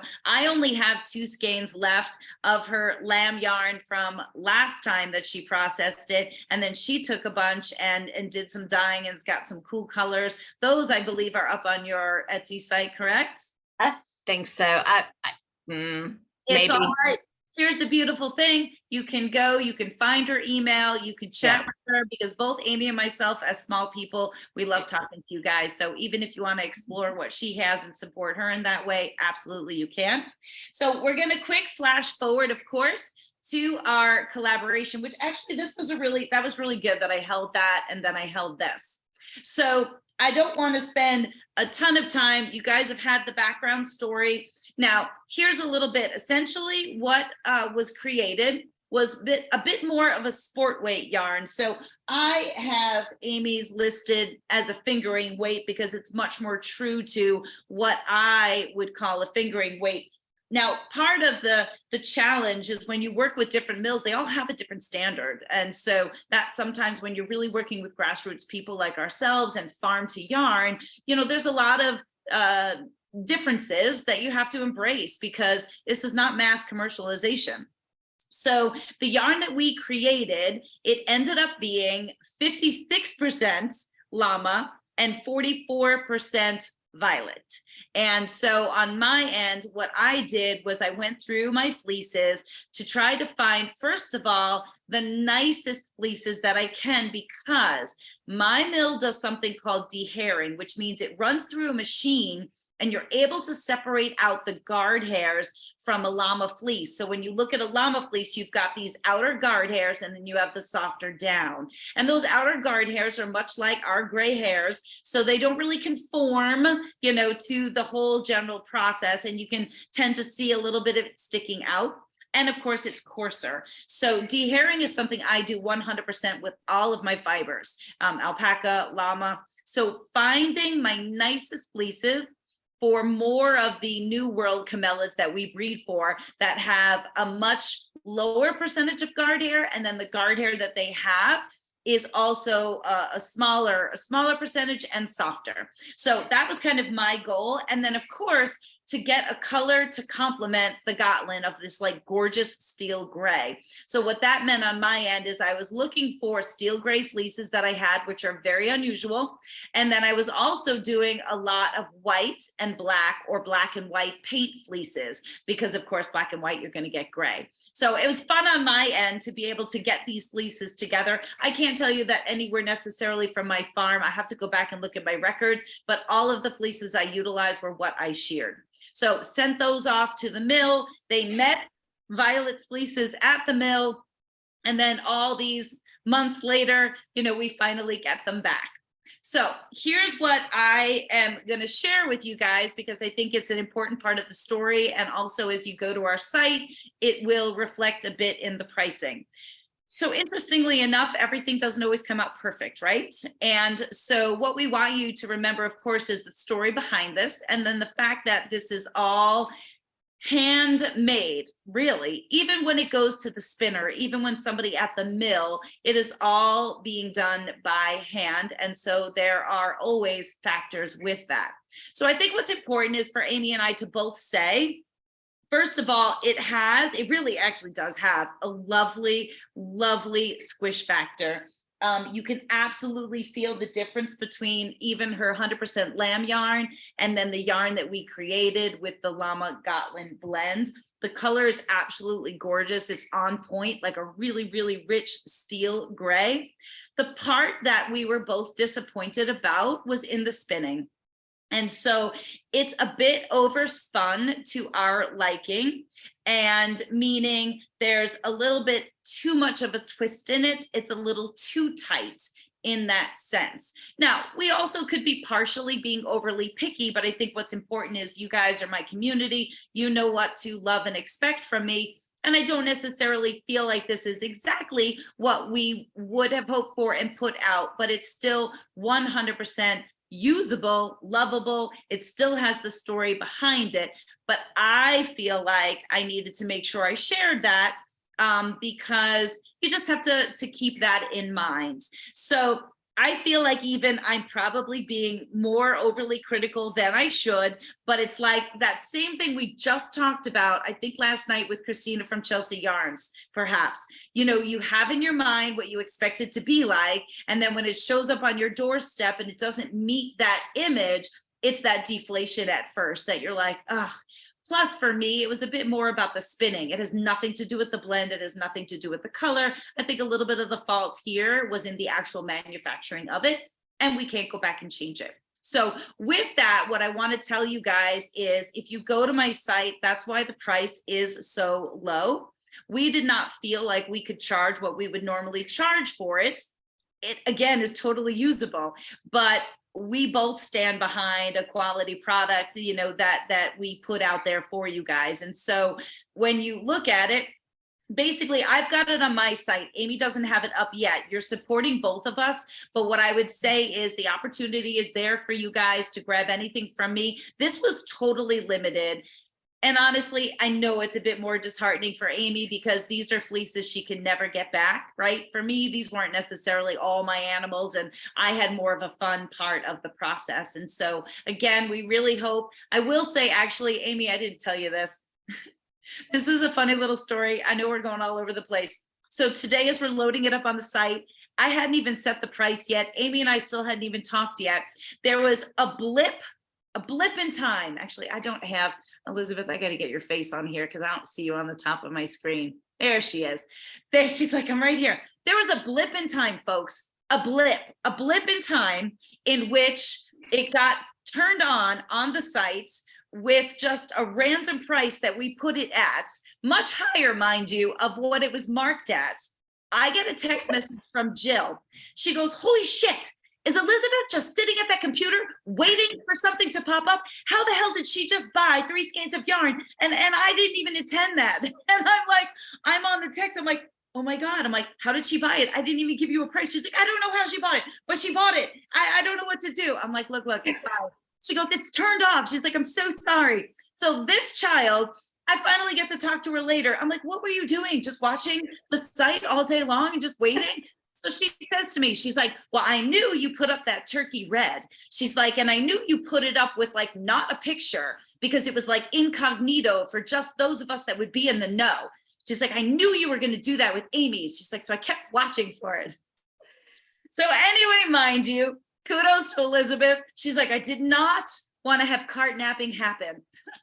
So she got a head start on all of you guys. Mind you, she's also getting a credit because she paid way more money than she should have. But God damn it, she was like, I am going to get it. So that's just a little.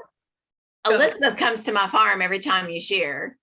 Yes. Yeah, Elizabeth lives in North Carolina. And so she drives over from Raleigh to Amy's farm and she hangs out with us for the day. And that's now been like 2 years in a row, 2 times a year. So it's been absolutely great. Is it 3? Maybe. I think it's 3. So anyway, that was just a little fun story. And honestly, you know what? It really touched my heart because when I talked to Elizabeth privately and I told her, you know, that we were slightly disappointed with it and it's going to make me cry.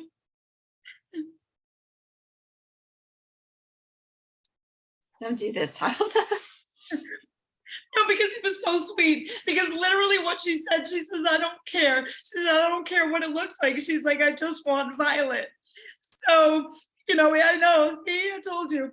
So, and also it was really sweet because, and that's what I said to her. I said, you know, sometimes things are not exactly what we want them to be. And that hopefully everybody would understand that it's just about the story more than anything else. So, again, I knew I was going to cry a lot tonight. Thanks for the warning. So I have no idea what the chat says. I can't even see it, honestly. That's all right, Elizabeth. It's a good cry. I don't mind crying, guys. Obviously, you know I'm real, and that's what's important about all of this. Just to think I have to upload this to YouTube, and the people I don't even know are going to see me cry. Anyway, so guys, with that was actually one of the reasons why I wore this piece tonight, because here's what I think. Would I make a sweater out of this? I personally wouldn't. It really is soft. It actually, again, going back to what Christina talked about last night, it has texture because it is a bit overspun. So there's parts where it maybe is a little, you know, has like a little kink in it or something like that. It does feel super soft. It's just, again, now I'm like, shit, I'm being too critical, but it's just, you know, it's just not what we had hoped for. It could be better. So, you know, I think this is amazing for fingerless mitts. I think it's amazing for socks if you like to do socks. I think it's absolutely amazing even as a shawl. I mean, a shawl is on the outside of your body, right? And I'm not saying that it can't be up against your skin, but because of the bit of overspinning, it does make a tighter twist, and it makes it feel, even though it feels soft and squishy, it makes it feel a little bit more rustic than it should, in all honesty. Now, for instance, like the shawl that I'm wearing tonight, I'll change my screen a little here so you can see it because I'm sitting down. So this is the Midge shawl. And I thought this was a perfect example because one of the things that I said to Amy is, you know, even if somebody's not going to make a whole piece out of it, it is an absolutely gorgeous accent. So in the case of this shawl, this is actually using sport weight, which is much more of what this is like than the previous yarns that we've done. And so this is 3 skeins of a main color. And then this is actually a wool yarn that my friend Patty used to do this. So this is like my, you know, luxurious alpaca merino silk blend. This is our lavender denim.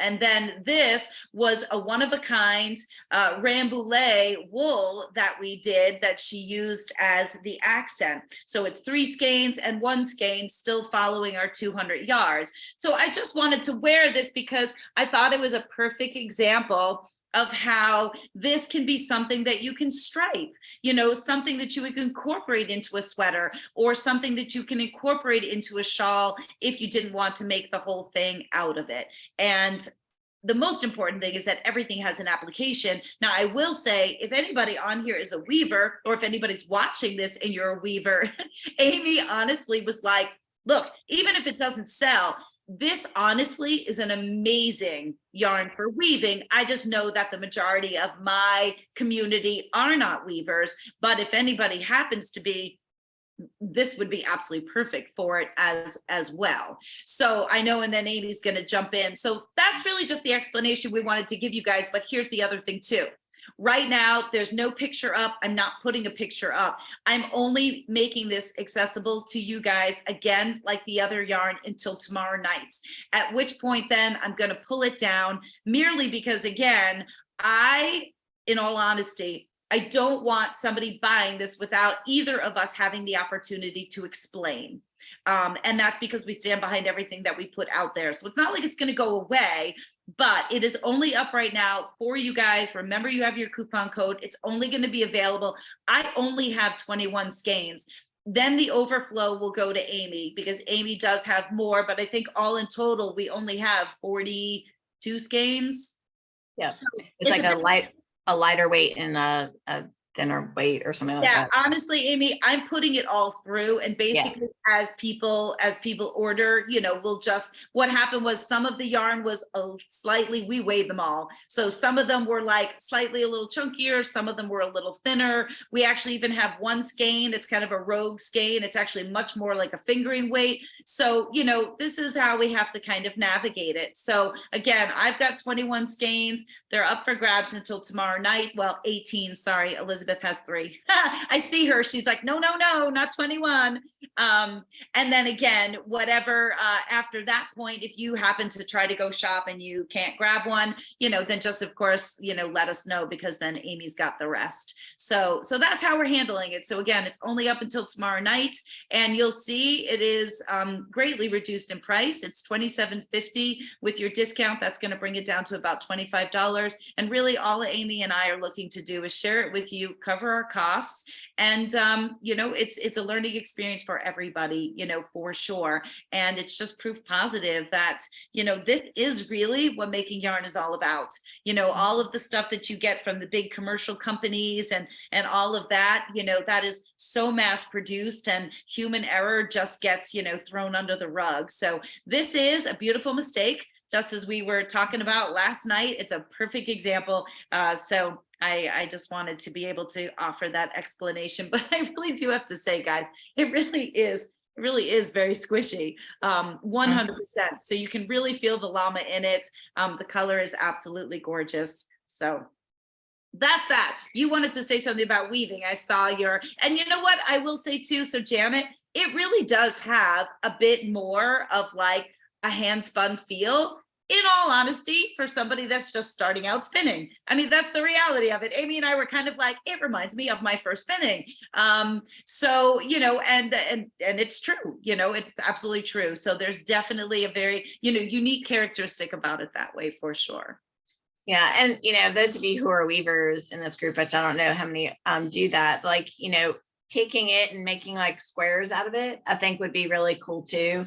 This is a blanket I made for my girls. And so you just make squares out of it, and you can, just like you do granny squares with crochet, you can do weaving squares and use it as an accent that way as well. Like for that. So, I mean, there's definitely uses for it, and that's probably what 100%. And I see Ruth Ann said she's got one in her cart. So thank you. I mean, look, guys, honestly, you're going to get this, and I know I'm going to get DMs, and you're going to be like, what are you talking about? But again, it's just when you have a certain standard. And the good news is we're going to do this again. We're going to continue to do the collaboration, because so pleased, with the overall feel and everything of it. And it's just fun. It's just fun to be able to work together in this way. day and bring something totally special to you guys that you're not going to find anywhere else. So that's what we wanted to share with you guys.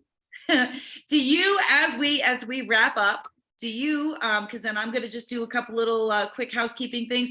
Amy, as you are sort of parting with us, for the evening, I mean, again, I think what's so cool is like, we've covered everything from like your background, to then also talking about particular breeds of sheep, talking a little bit of shop, of course, talking about the fiber elements of things, which I will also say, guys, because I remember earlier, I think Erin said, so Amy does also have roving, and then actually this is 2 ounces of Gotland roving that is part of our gift basket that's going to be raffled off on Friday night. So interestingly enough, many of our guests also have something in our basket. So in this basket, and don't forget, even if you're not a spinner and you win the basket, this is amazing for felting. And on my new YouTube channel, we have uploaded the video where I demonstrate for you guys how to felt soap. So that is there. So the roving is great for lots of different things: needle felting, wet felting. So that's in there. So, we've really covered so many different aspects, again, of, Amy and I both being farm to yarn, but anything you want to leave us with? No, I'm just really grateful. I mean, Tabitha is amazing. And as you all know that, and this has been a 4-year process now, 3.5 years. I don't even know anymore. And I'm just really grateful to everybody who's, been able to share with me and to learn and, enjoy my sheep with me.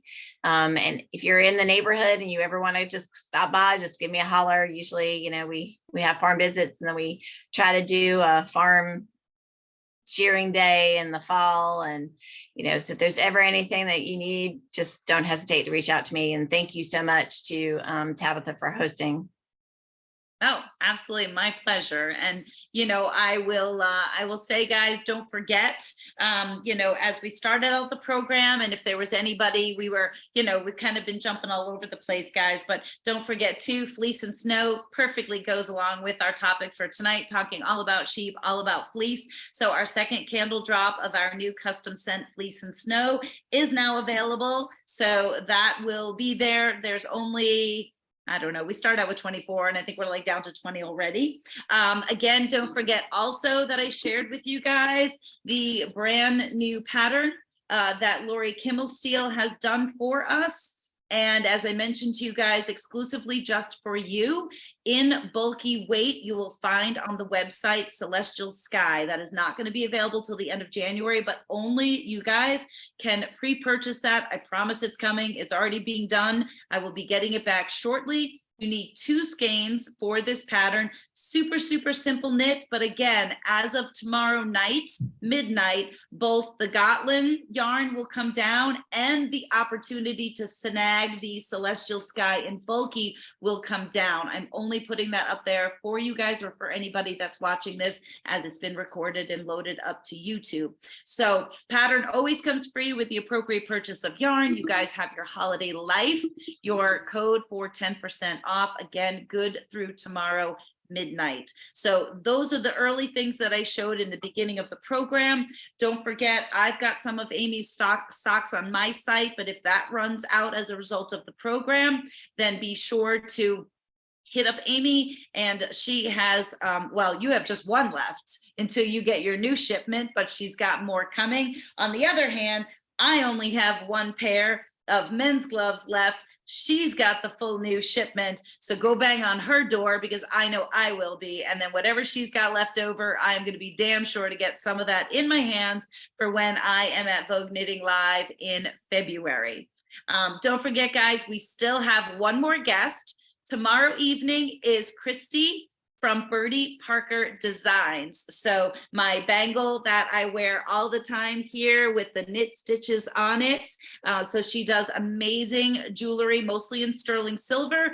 Her and I have a really cool collaboration that we are going to give you guys behind the scenes information on. So we're excited about bringing that to you in 2023. But it's kind of a diversion, as we've been doing this whole time. So I don't know. I love jewelry. I'm like, I've got silver all over me. So I'm super excited to have her with us tomorrow night. And then, of course, Friday night is our wrap-up party. So I'm going to be the guest, so you can turn all the questions on me if you like. We're going to be finally, officially, Dawn, if you're still here, I think she might have left. We're going to be officially naming the unnamed baby llama. We'll be drawing our raffle basket as well. And honestly, just having a great time. I'm going to have some people live here with me, and we're really just going to chop it up, have an open forum. I'm really looking forward to you guys firing away and giving feedback and reflecting on this amazing 12 days of Christmas. And for many of you that have been with me every single day, God bless you for sure.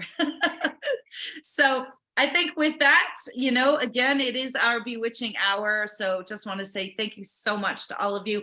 Thank you guys for all your comments tonight. I love how chit-chatty you were. I love the community that's being created behind the scenes, and you guys are chatting with each other and getting to know each other. You guys are all my lifers. You know that for sure. And this was really special to be able to share this evening with Amy. I knew I was going to cry. We knew we were going to cry. So that's just how much we love what we do. It's how much I'm connected, you know, not only to my own animals, but to other people that also allow me to open up my heart, you know, and be a part of what they do as well. So there's a lot of behind the scenes stuff, those of us that do this grind day in and day out. And it's just my absolute pleasure to be able to share that with Amy as well. So Amy, thank you for being my friend in sheep and friend in fiber.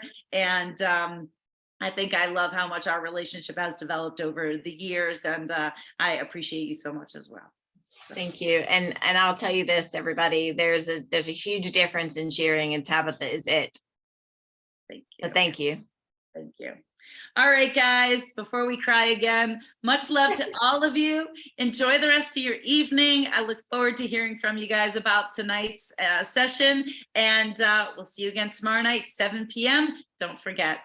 Thanks, guys. Much love, everybody. Have a great night. Bye-bye.